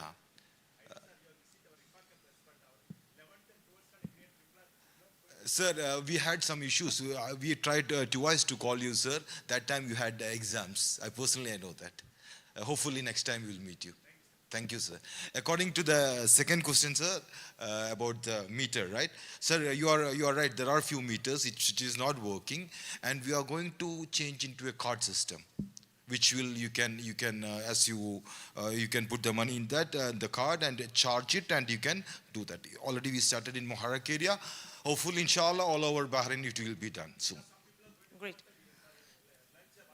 Yeah. Yeah, this the coin system, what you are saying, right? Hopefully, we will do it as soon as possible, sir. Yeah, thank you, sir. Thank you. Thank you. So we'll just go to the LMRA. I think the rest of the 3 questions.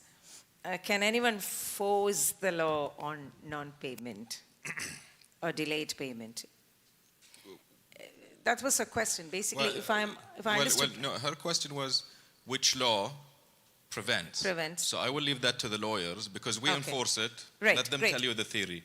Sure. And 2 is there any company above the law? No, but law and systems and regulations can be slow. That is universal.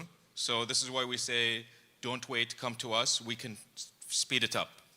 The third is about the work permit expiring. The grace period, 30 days, is not ineffective happening.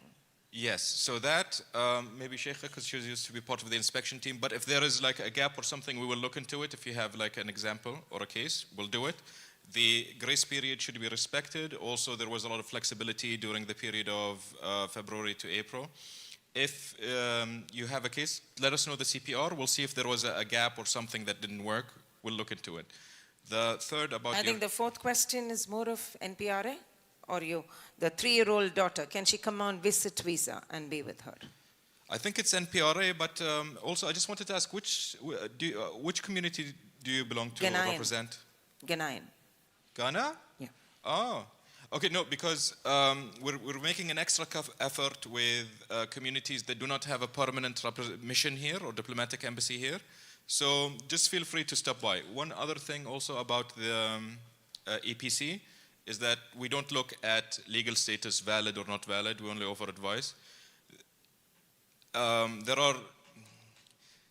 It's not the ideal solution to everything, but we try what we can to help. So just we'll be in touch after so we can communicate and see.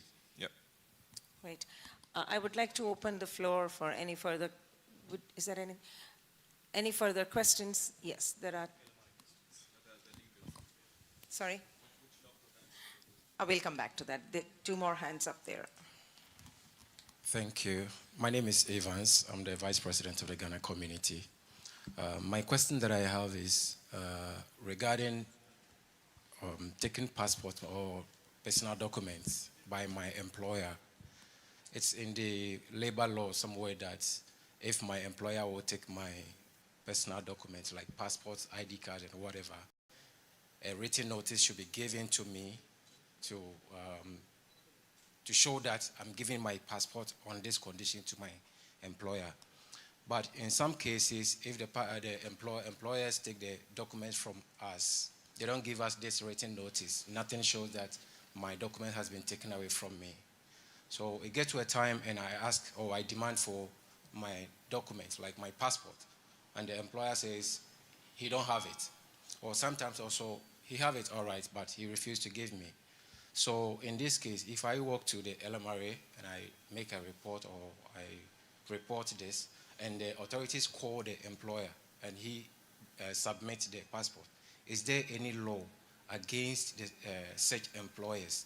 Because he denied giving it to me, but authorities called and he brings it without any notice that, okay, I took the passport or these documents from the employee on this date, on this reason. He comes with nothing like that. Is there any law that is against these employers? And my second question is about indemnity and indemnity and annual leave salary. Are they the same or different? Because for instance, like I'm a domestic worker. Sorry, brother, indemnity or? Indemnity and annual leave salary. Annual leave salary, okay. Because for instance, if I'm a domestic worker, I worked for 5 years and I'm going home for good, I'm not coming back. And my salary is 100 BD, which I know I've not gone for any vacation, I've not taken any annual leave salary. So in the law, I know I'm supposed to get like 500 BD, which is every year I have 1 month annual salary. So that's 500 BD. If I am given that 500 BD and my employer tells me that is all the money that he has for me without indemnity or my end of service benefit, is that right or no? Thank you. Right. We'll take the questions together. Hi, please, good evening. I'm Bridget from Ghana. I have a question that how many times should we sign a contract with our company? The reason is I came to Bahrain through one company and I've been working with them for 9 years, will be in November this year. I've never signed a contract. The first contract I signed was in 2024. That manager was leaving the company and he said he don't have a copy. I should use my phone and take a picture. So I have it on my phone. Now, last year, I was called in my office to sign a contract, and the contract was 2 years. They said they want to renew my visa. And I asked for a copy. They said they cannot give me a copy unless the company signed before. It was only me who signed. So I told them I should use my phone to take a picture. They said no, they will not allow me. I said okay. So I signed the contract and it was 2 years. I think it will finish this year. This year also, I was called again in the office to sign another contract. And I was asking why, because the one I signed last year has not expired yet. Okay, I don't have a problem of signing the contract. Can I have a copy again? They said no, they will not allow me to have a copy. I should use my phone. They said no. And I said, okay, I can't sign because what I know and my community are telling us is if we sign any documents with our company, we should make sure we have a copy. So if they will not allow me to have a copy, then I will not sign. And I was called again to sign some paper that they said I should go and look for a job for 1 month. They are giving me 1 month, and I ask, what offense did I commit that they are giving me termination? I think it's a termination letter because I just asked for a copy of my contracts, nothing else. So I did not sign that paper, and my company has renewed the visa for Yes. only 6 months. Thank you. We understand. Thank you. Pastor. Maybe we'll just come to the answers before. I don't know who will, the lawyers or the LMRA? The lawyers? The law first. Okay, the first question was, when you are taking a passport from an employee, is there a law which says there should be a written document to be given that? Does the law insist that, I think I understand him right. If your passport or any personal document is being taken, should the employer give in writing the possession?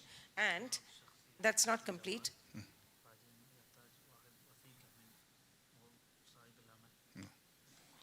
And even without it, if the employer refuses to give it back, can he take him to court? Because he said when the LMRA officials called, they gave the passport back. When he asked, he said he will not give. So is there a provision to sue the employer basically? القانون لا يسمح لصاحب العمل الاحتفاظ بأي وثيقة خصوصا الجواز سفر للعامل، لا يمكن. لكن العامل لو صاحب العمل احتفظ بالجواز سفر يقدم شكوى في الإلمري وفي مركز الشرطة. لكن لا يجبر صاحب العمل، لأن يعني أحيانا صاحب العمل يقول أنا ما استلمت الجواز. لازم يكون العامل إذا سلم الجواز صاحب العمل يوقع على مستند أن الجواز صار عند صاحب العمل. في هذه الحالة يقوم بتقديم شكوى لدى الإلمري أو لدى مركز الشرطة. ملزم لصاحب العمل بإعادة الجواز السفر، لكن لا يجوز لصاحب العمل الاحتفاظ بجواز السفر للعامل. نعم. Legally, according to Bahrain law, the sponsor or employer don't have right to keep the personal documents, important the passports. If he is keeping, he must be return. If he denied to give back, the employee must file the case in the police station, or LMRA has the right to file the case. This is a criminal offense also. Indemnity and end of service, indemnity or end of service and annual leave salary, are they different? Like الإجازات السنوية للعامل 30 يوم عن فترة عمله كل سنة له إجازة سنوية 30 يوم. نهاية الخدمة له في كل شهر 2.5 يوم، هذه يستلمها نهاية الخدمة. أما الإجازة السنوية يستلمها نهاية كل سنة 30 يوم عن كل سنة، ونهاية الخدمة 2.5 يوم عن كل شهر يستلمها نهاية الخدمة عندما ينتهي علاقة العمل. Indemnity and leave salary is separate. Leave salary must be 1 month in every 1 year, and indemnity must be 2.5 days in every month. That is the measurement. I think that's clear. How many times should we sign a contract? To sum up that question of that woman there, she explained the. Yeah, I think it was clear.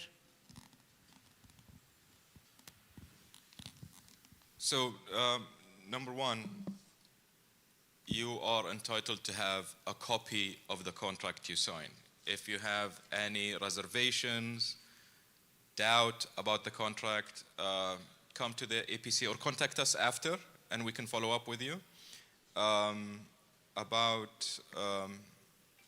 But can I ask, how many are from Ghana?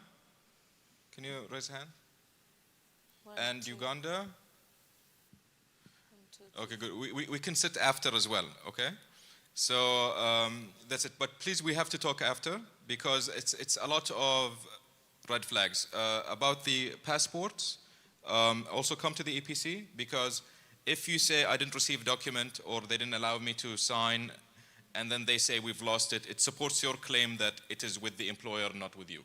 So we'll do what we can, and with the EPC, and I'm sure you met Saud, they've returned over like 10,000 passports and CPRs in the past few years. So it's something quite routine, but come and report early. Fraudulent contracts and contract switching, something happens, and we look at the screening indicators if there is any evidence of exploitation. So if it doesn't feel or sound right, just come to us and we can help as well. So yeah, thank you. So they will be available after, you can talk to them. There are a couple of people back there. We'll take another 3 or 4 questions because it's almost time. You?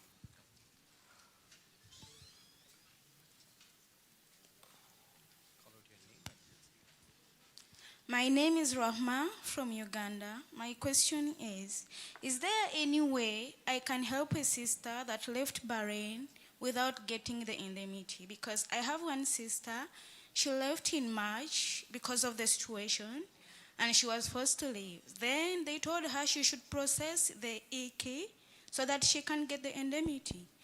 Then she did the exit, and she was waiting to see the indemnity. Until now, she didn't receive it. So she's just asking, how can I help her get that money? There's one more hand at the back. Yes, any question? Is there anyone?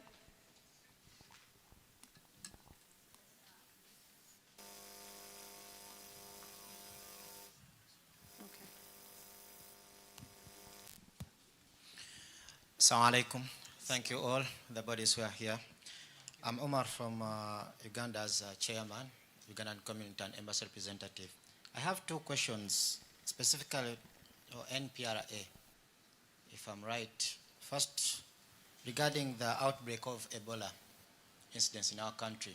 Some of our brothers and sisters went for vacation, and the outbreak started. Suddenly, Bahrain had to stop them to return to Bahrain because of the outbreak of Ebola in 3 specific countries. So my question is, if someone went to vacation and was out of the country, like specifically Uganda, for now almost a month and would like to return, is it still countable or? The Ebola situation. Yes, because I think the updates are through the missions, whichever is your... Yes, you have to check with your embassy to know about these details. It's not up to us. You check with the embassy whether you can or what's the matter with the situation now. So everything through the embassy. All right? That question on the indemnity, someone who left. So if you can allow me to take his CPR or whatever, so we can help her because it's in a specific case. Yeah, I think it's a specific case. That we need to look for. Mr. Faisal will take the details. You can pass the details. The person who raised the case, you can pass the case details. Yes, ma'am. There is a question. Okay, please. I think we need to really make it quick. Yeah. Regarding the work injury, in case there is some negligence from maybe the supervisor or the manager trying to treat the employee, and suddenly they fail and try to terminate him or her because they couldn't afford regarding the situation might be, how can he or her make a claim to SIO, at least to maybe get refund or something, or try to get another job, or to reclaim at least something from SIO? It's not working. You can use this, please. This work injury is registered at SIO, or? If they are registered? Yeah. If it's registered to SIO, there is 2 category of injuries. Injuries with disabilities less than 30% and more than 30%. For the disabilities less than 30%, they will have a lump sum of just a lump sum amount if the disability is less than 30. But if it's more than 30%, she will be able to get a work injury pension for a monthly basis until she leaves Bahrain. But what if the case might be reported after termination? Sorry? After being terminated from the job? If it's terminated because of the injury, it's Yeah. not a subject for SIO to see if it's the employer have the right to terminate the contract of the employment or not. If I understand you correctly. No, I get your point, but the thing is, some of the injuries try to be treated by the employers, maybe at the workplace, but due to the negligence, they find that it's no longer in their hands. For example, someone might get a sudden injury and lose maybe the leg, but they don't apply through SIO injury section to see if they can get that pension after the termination. Yeah. So the injured person can come to SIO through its channels to file a case against the employer because it's a work injury. If the employer did not report it, it's against the law. So he can came directly to SIO. He don't have to wait the employer to file a case at SIO. He have the right to directly come to SIO and to say that he got the injury and Even after termination, it's okay? yes. Okay. Yeah. Even in case if he is not registered.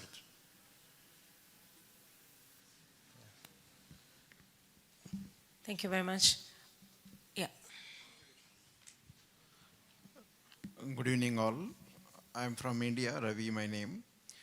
This is some company HRs say some have jobs. This is my community, is Telugu community. I put the free, no service take. Just free, put in the job is legal or no, not legal? Sorry? That promotion, like whatever the job vacancy information. Promoting job vacancies. You're talking of social media? Yeah, in our group, in WhatsApp group in Telugu community. Promoting job vacancies on social media, is it legal? Since he got a call from some agencies saying like you are doing illegal activity, something like that. No take charge, is free. I think if I understand, there are people who do it as a goodwill gesture. You know, you come to know about a vacancy and you share it with your friends in the group. So somebody called him and said he is doing an illegal thing. Is it legal?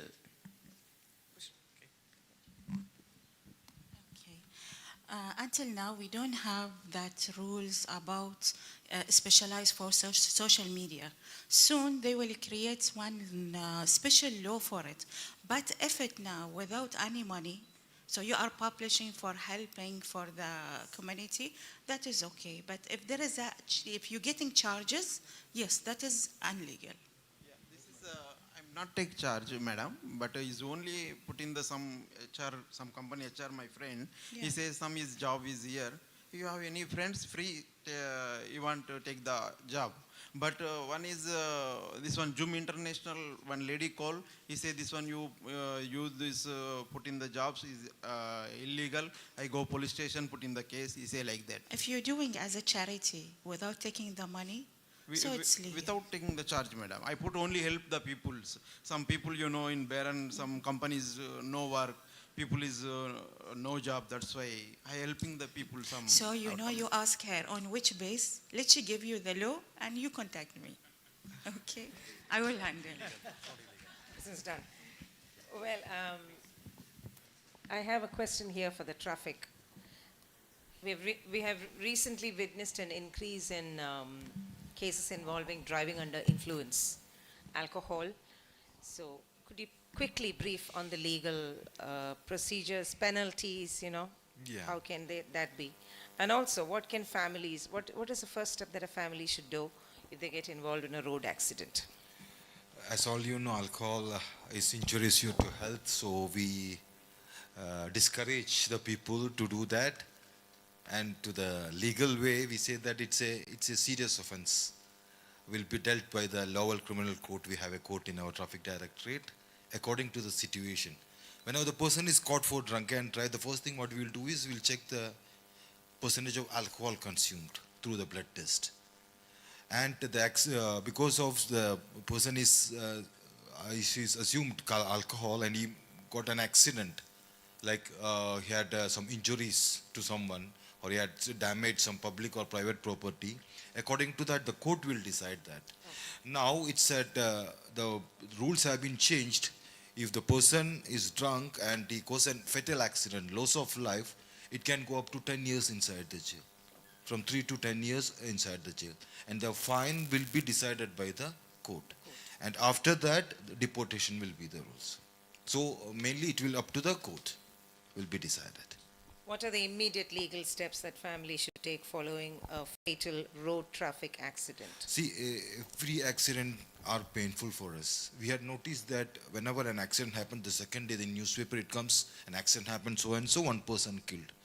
So I just want to inform each and everyone that it's not one person. His entire family is gone. He came here to work, right? For him and for his family. So whenever a person's life is lost, not only one person, his parents are there, his kids are there, his wife, his brothers, sisters. So normally it's like it's entire family. So we ask the drivers, whenever you drive, follow the traffic rules and regulations. It's not me, it's we are driving on the road. Always keep in your mind that there are drivers who are riding a bicycle, there are pedestrians, everyone have the equal right on the roads. So whenever an accident happens, again, it's a serious matter, the court will decide that. Yes, I think I'll also take this one question for the LMRA. If an employer cancels a worker's visa while the worker is on annual leave outside of Bahrain, how can the person return to work if a new employer offers employment?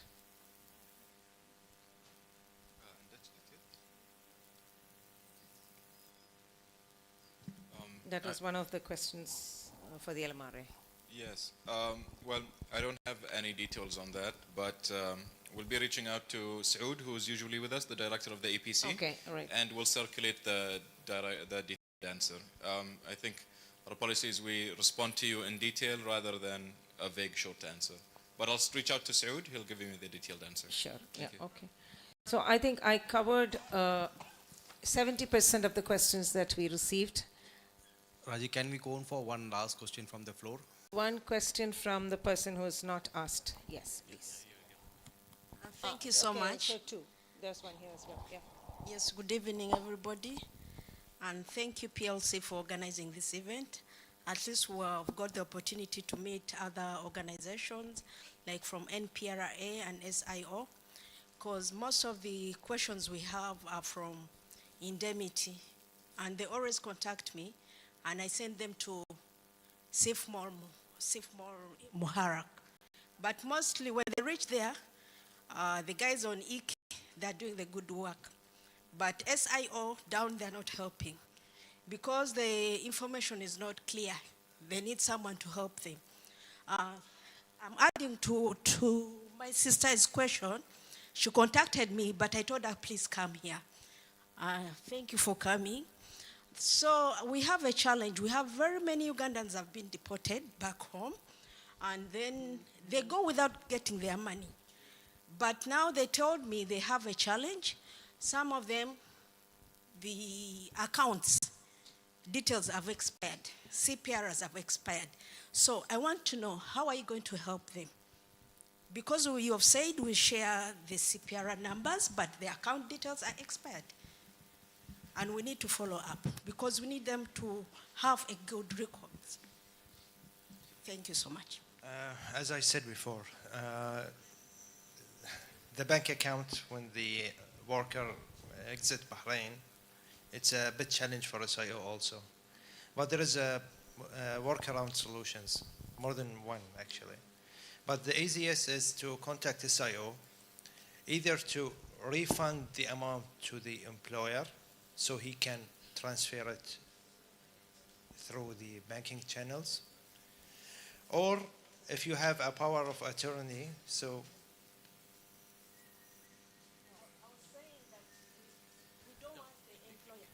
I was saying we don't want the employers to be involved because recently we had an issue, and thank LMRA through Saud and the team, we managed to get them out of the country to go back home. But they went without getting money, and also payment money, they were paid on the way, like the day when you're going back home, that's when they give you a check, whereby we had to raise a complaint against that. So we don't want to employer, maybe if you can hold it and then we follow up and maybe you get another way of paying, sending to the owner, because some employers are not genuine, they're not straightforward, they're not faithful. They will not give the money to them. And we're also worried maybe they never registered them with SIO. So that is a question going on. After the session with her in person? Yeah, I need to discuss this in detail. You can talk to him. Maybe one last question. Faisal, you can just take the phone number and the CPR for... You can talk to him soon after this and give the details. One last question. I would request the question to be small. Yeah, sure. Yeah, my name is Anil. I have a couple of questions which are partly related to LMRA and partly like to legal department. But the nature of question is such that I won't be able to address it like in public. So would I have the opportunity to discuss those after the session? Sure. I tried addressing that issue like through my embassy and also through Central Bank of Bahrain, but no concrete answer has been obtained now. So in that regard, I need like some specialist. Yes, of course. You can talk to them. Thank you. So thank you very much for that wonderful participation. I know this is not enough. I'm sure there are many questions out there.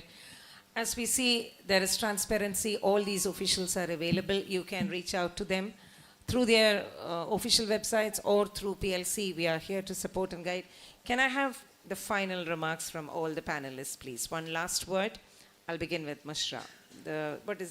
What do you have to tell the larger expatriate community in the country? Try to know what is your right so you can ask about it and you can get it. If you don't know about your rights, never you can have it. So, thank you for coming. Right. We can clap at the end after all of them. Yes. أقدم نصيحة قانونية من خلال المشاكل اللي تجي عندنا في المكتب أن لا تعمل بدون تصريح عمل واحتفظ دائما بنسخة من عقد العمل وتأكد دائما من تصريح العمل أنه متجدد الإقامة تكون مستمرة لأنها يترتب عليها حقوق لك إذا انتهت الإقامة وأنت تعمل لدى صاحب العمل الشهر فترتب عليها نهاية الخدمة ودائما إذا وقع إكراه عليك في لدى صاحب العمل وقع عليك إكراه في المؤسسة توجه مباشرة إلى مركز الشرطة وقدم بلاغ أو إثبات حالة هذه النصائح الأربعة. Is giving a legal advice. First one, in any time do not work without a valid work permit or RP. Second, always keep a copy of your employment contract in your hand.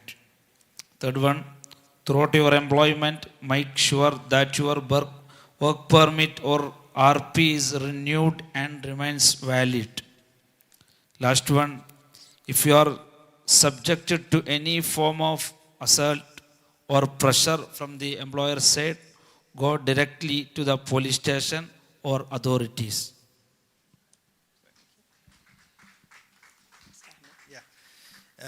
When it comes to social insurance law and regulations, just remember that all employees subject to the work injury section are entitled also for end-of-service indemnity.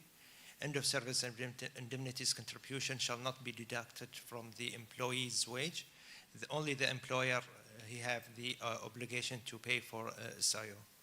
And the amount of the end-of-service will be paid at the actual termination of the service.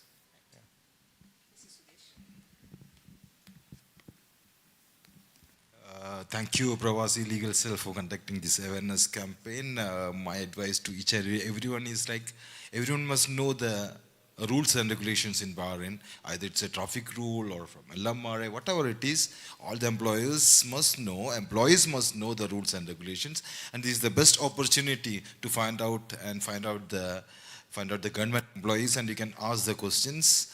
Go to the social media only in the proper manner, because there are some social medias, some influencers, they are spreading false information. So this is a correct platform where you will get the valuable information. Thank you very much. My advice is the same as what they gave. Just be proactive and not reactive. Learn your rights before something happens. So as Nihal said, and as Fahad said, if you have a question, ask us before something happens. And please look through our website. There's so much information there that can help you. There's information about how you can check the status of your visa. You can check it by yourself. You just need your CPR, your passport, and your nationality. That's all that's needed. And please don't look at us as LMRA and be fearful of us. We are here to help as well. The EPC is here to help as well for any problems that you might have. Thank you. Thank you, yes. Well, just a brief summary. I mean, coming to another country to work, we do not expect you to be expert in labor market regulations. We don't expect you to understand all the rules and regulations relating to NPRA and SIU. So this is why we exist as partnership. And so if you have any questions or anything, ask us. If we know the answer, we will respond. If we don't, we will ask who can and get back to you. But do not leave it to yourself, and do not allow yourself to feel isolated and without help, because we'll do what we can. And even if we fail, at least you know we tried. So, just don't be shy. Yeah. Thank you very much. And I must say we had 4 questions for the IOM as well, Nihal, but then you beautifully covered it in your segment where you addressed. So thank you very much to all the officials who are present here today. Thank you for being patient enough to answer those questions. And I'm sure there are a couple of very one-to-one questions, and they are out there. You could address that. Thank you once again, and back to Fasila.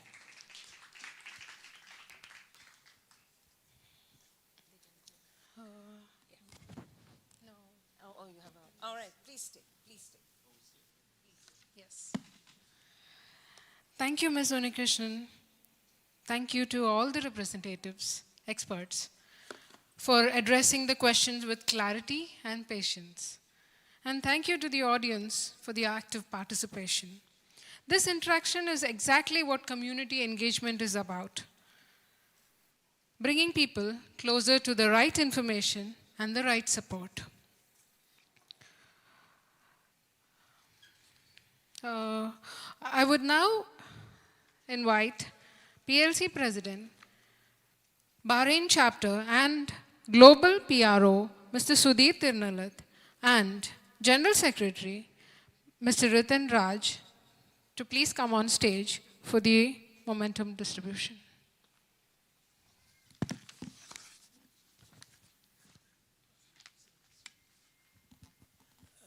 Can I call all of your governing council members on the stage, and also our delegates?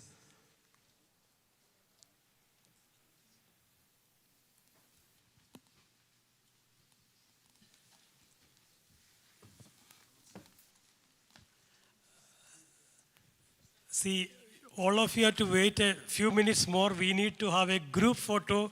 Every time when PLC conducting a program, we are having a good group photos with all of you. So please wait, and food is already arranged here. So please just a few minutes more.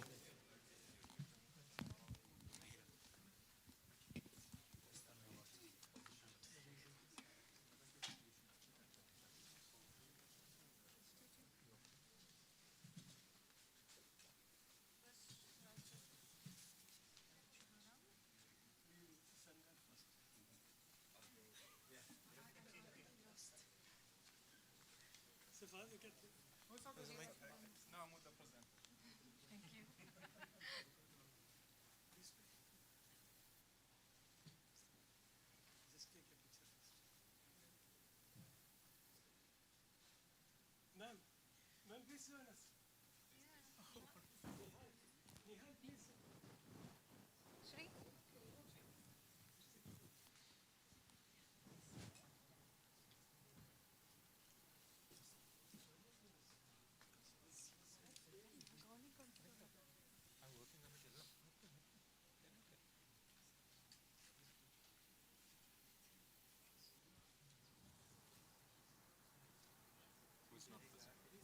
Everybody's present.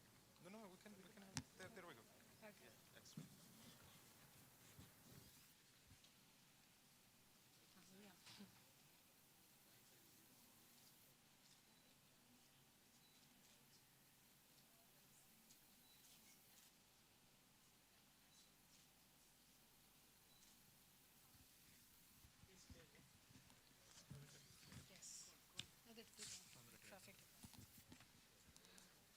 I request Mr. Sudhir Tirnalit and Mr.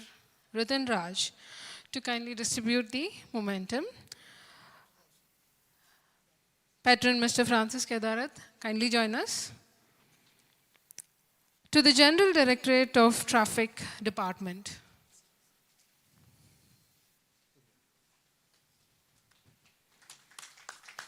Thank you.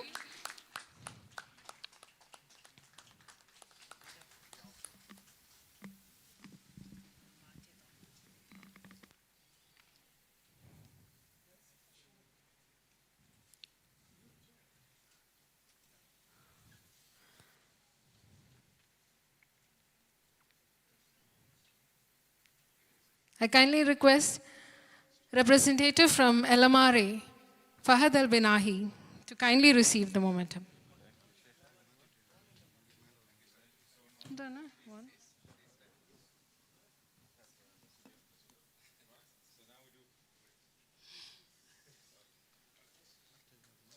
NPR.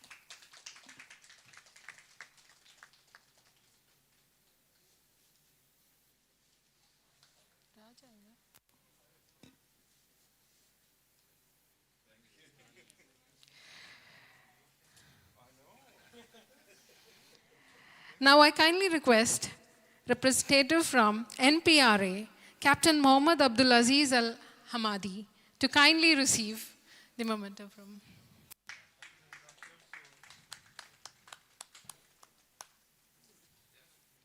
Thank you.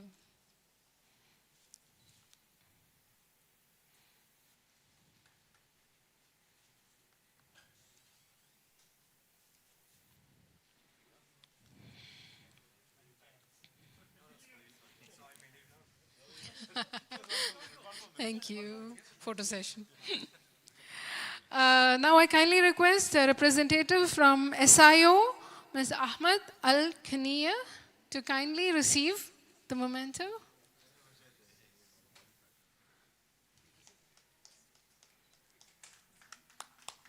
Ladies and gentlemen, kindly encourage them with a warm wish. Thank you.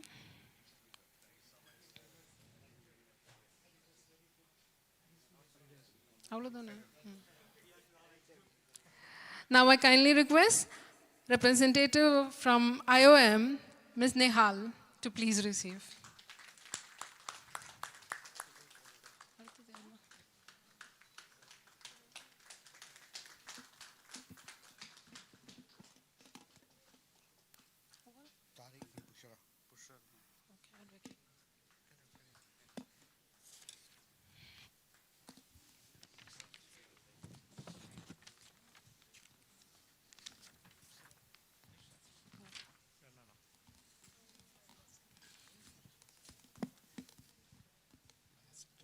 Now I kindly request our legal panel, Ms.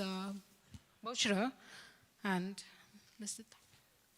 Yes, to kindly come and receive.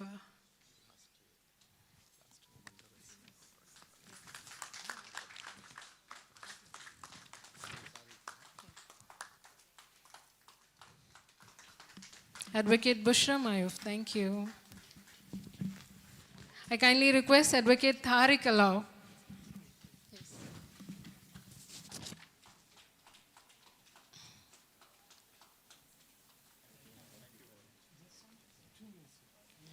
I kindly request Advocate Tariq Allah to kindly receive the memento.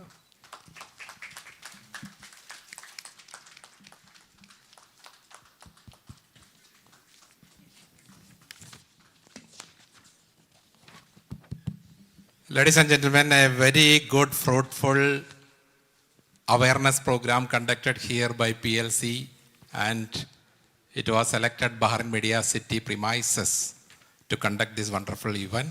So I would like to honor the leader, Sudhir Tirunilath, and the entire team on behalf of Bahrain Media City. Please accept.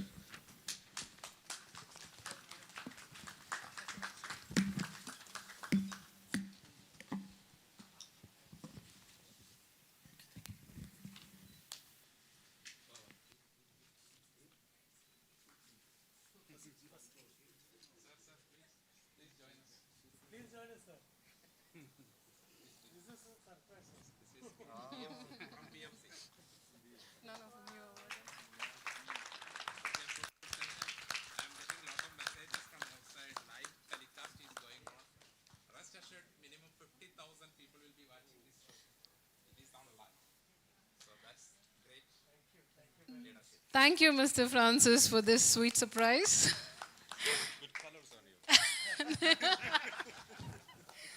Now I request all dignitaries to please stay on stage, and all other governing council members and working committee members and the guests to kindly come on stage so that we can have a group photo session. Please. All of you are welcome. Kindly come.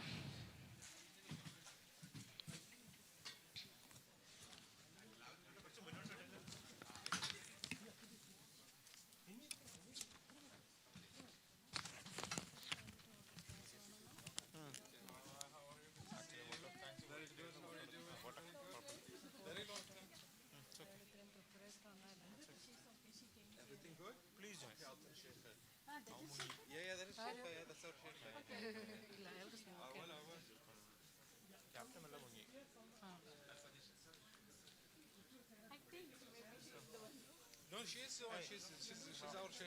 I'll ask her. Okay. Hi, شلونك؟ بخير. I'll be in the back.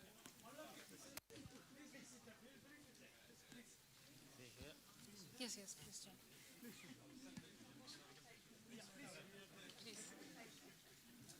Otherwise your seat will go. Please come, please come. Please, Sheikha, please. It's okay.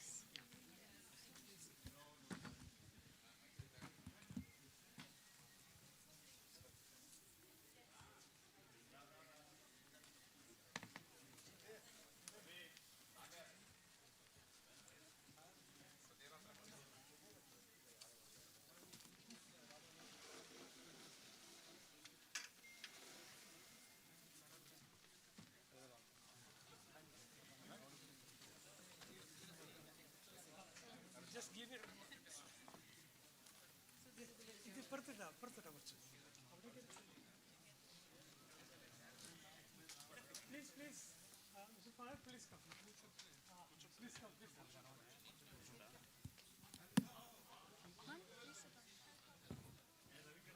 No, let them sit first. We will stand over there. Mr. Fahad, please. Everyone sitting? You are sitting. Are you sure? Fine. You sit there.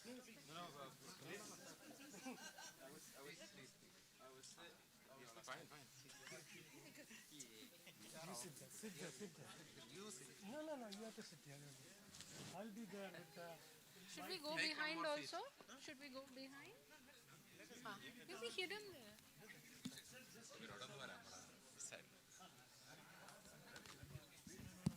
Please join us. Come, Minnie and all. This side. Everything will be covered in video.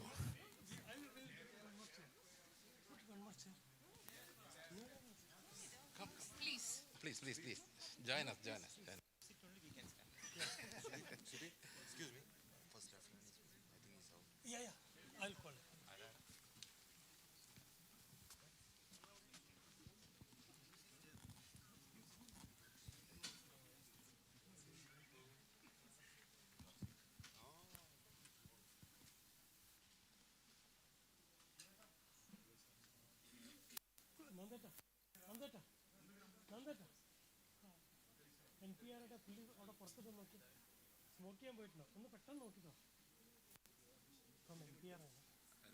Yes.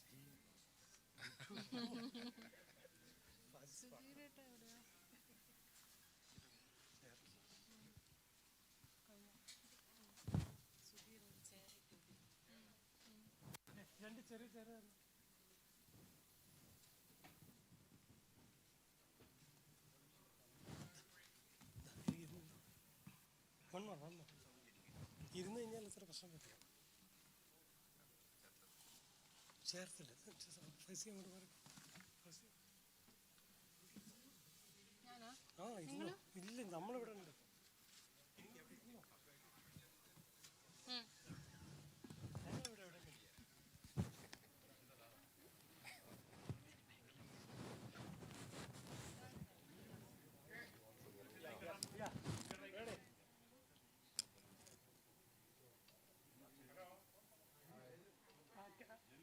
Ask him to sit down now.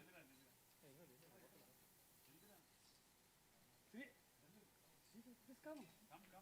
Come, all of you come.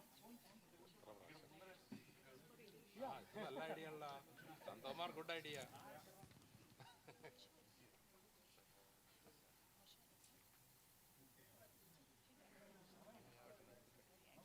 Yeah, please.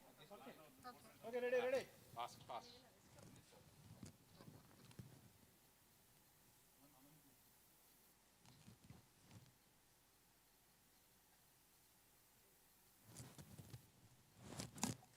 Smile, please.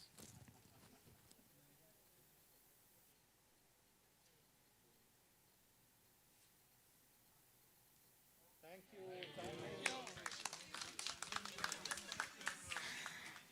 Thank you, everyone. Gratitude is an important part of every successful program. To deliver the vote of thanks, I invite Ganesh Murthy, Treasurer, Pravasi Legal Cell Bahrain Chapter, to kindly come over.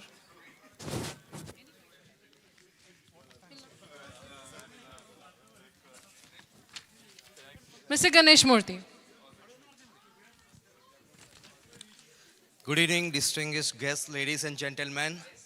As we draw this wonderful event to the concluding moment, I have the distinct privilege and pleasure of proposing the vote of thanks on behalf of Pravasi Cell Chapter Bahrain.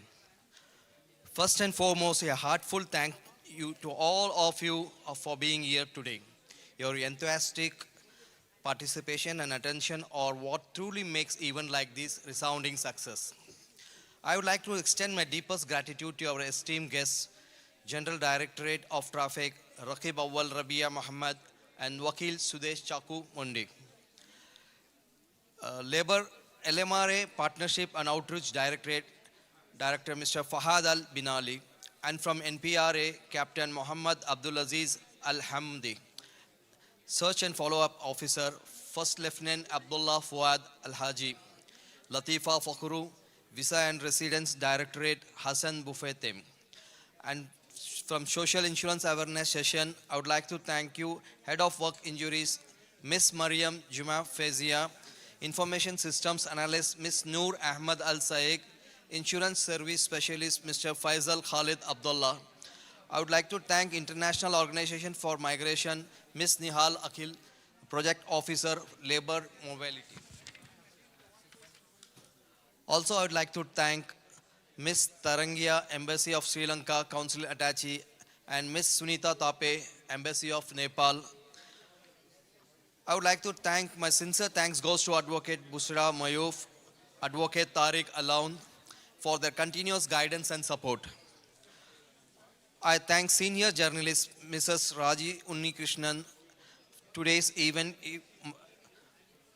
moderator, and Fazila Rani Khalid, our PLC Governing Council Committee members who played their role remarkably and no doubt to the excellent handling this event to success. I thank all participants, each one of you, for taking time out of your busy schedule to share your valuable insight with us today. Last but not the least, an event of this scale does not happen overnight. I want to express my appreciation to PLC Global President Advocate Jose Abraham, PLC Chapter Bahrain President Mr. Sudhir Tirunath, PLC Bahrain Chapter Patron Mr. Francis Khaitarat, PLC Bahrain Chapter Secretary Mr. Ritin Raj, PLC Bahrain Chapter Acting Secretary Mr. Muhammad Salim, and all the organizing committee and technical team and the dedicated volunteers who work the tireless behind the scenes to make this event seamless and memorable. Once again, thank you for all your wonderful presence and support. I wish you all a safe and pleasant drive back to home. Thank you.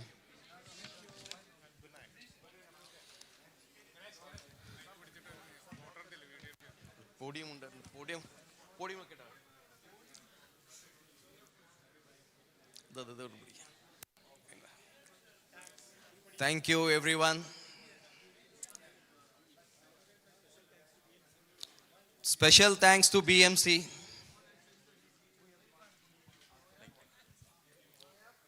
Your presence, participation, and support has made this evening meaningful. Let us continue to stay connected, stay informed, and stay empowered. Thank you, good night, and wishing you all a safe journey home.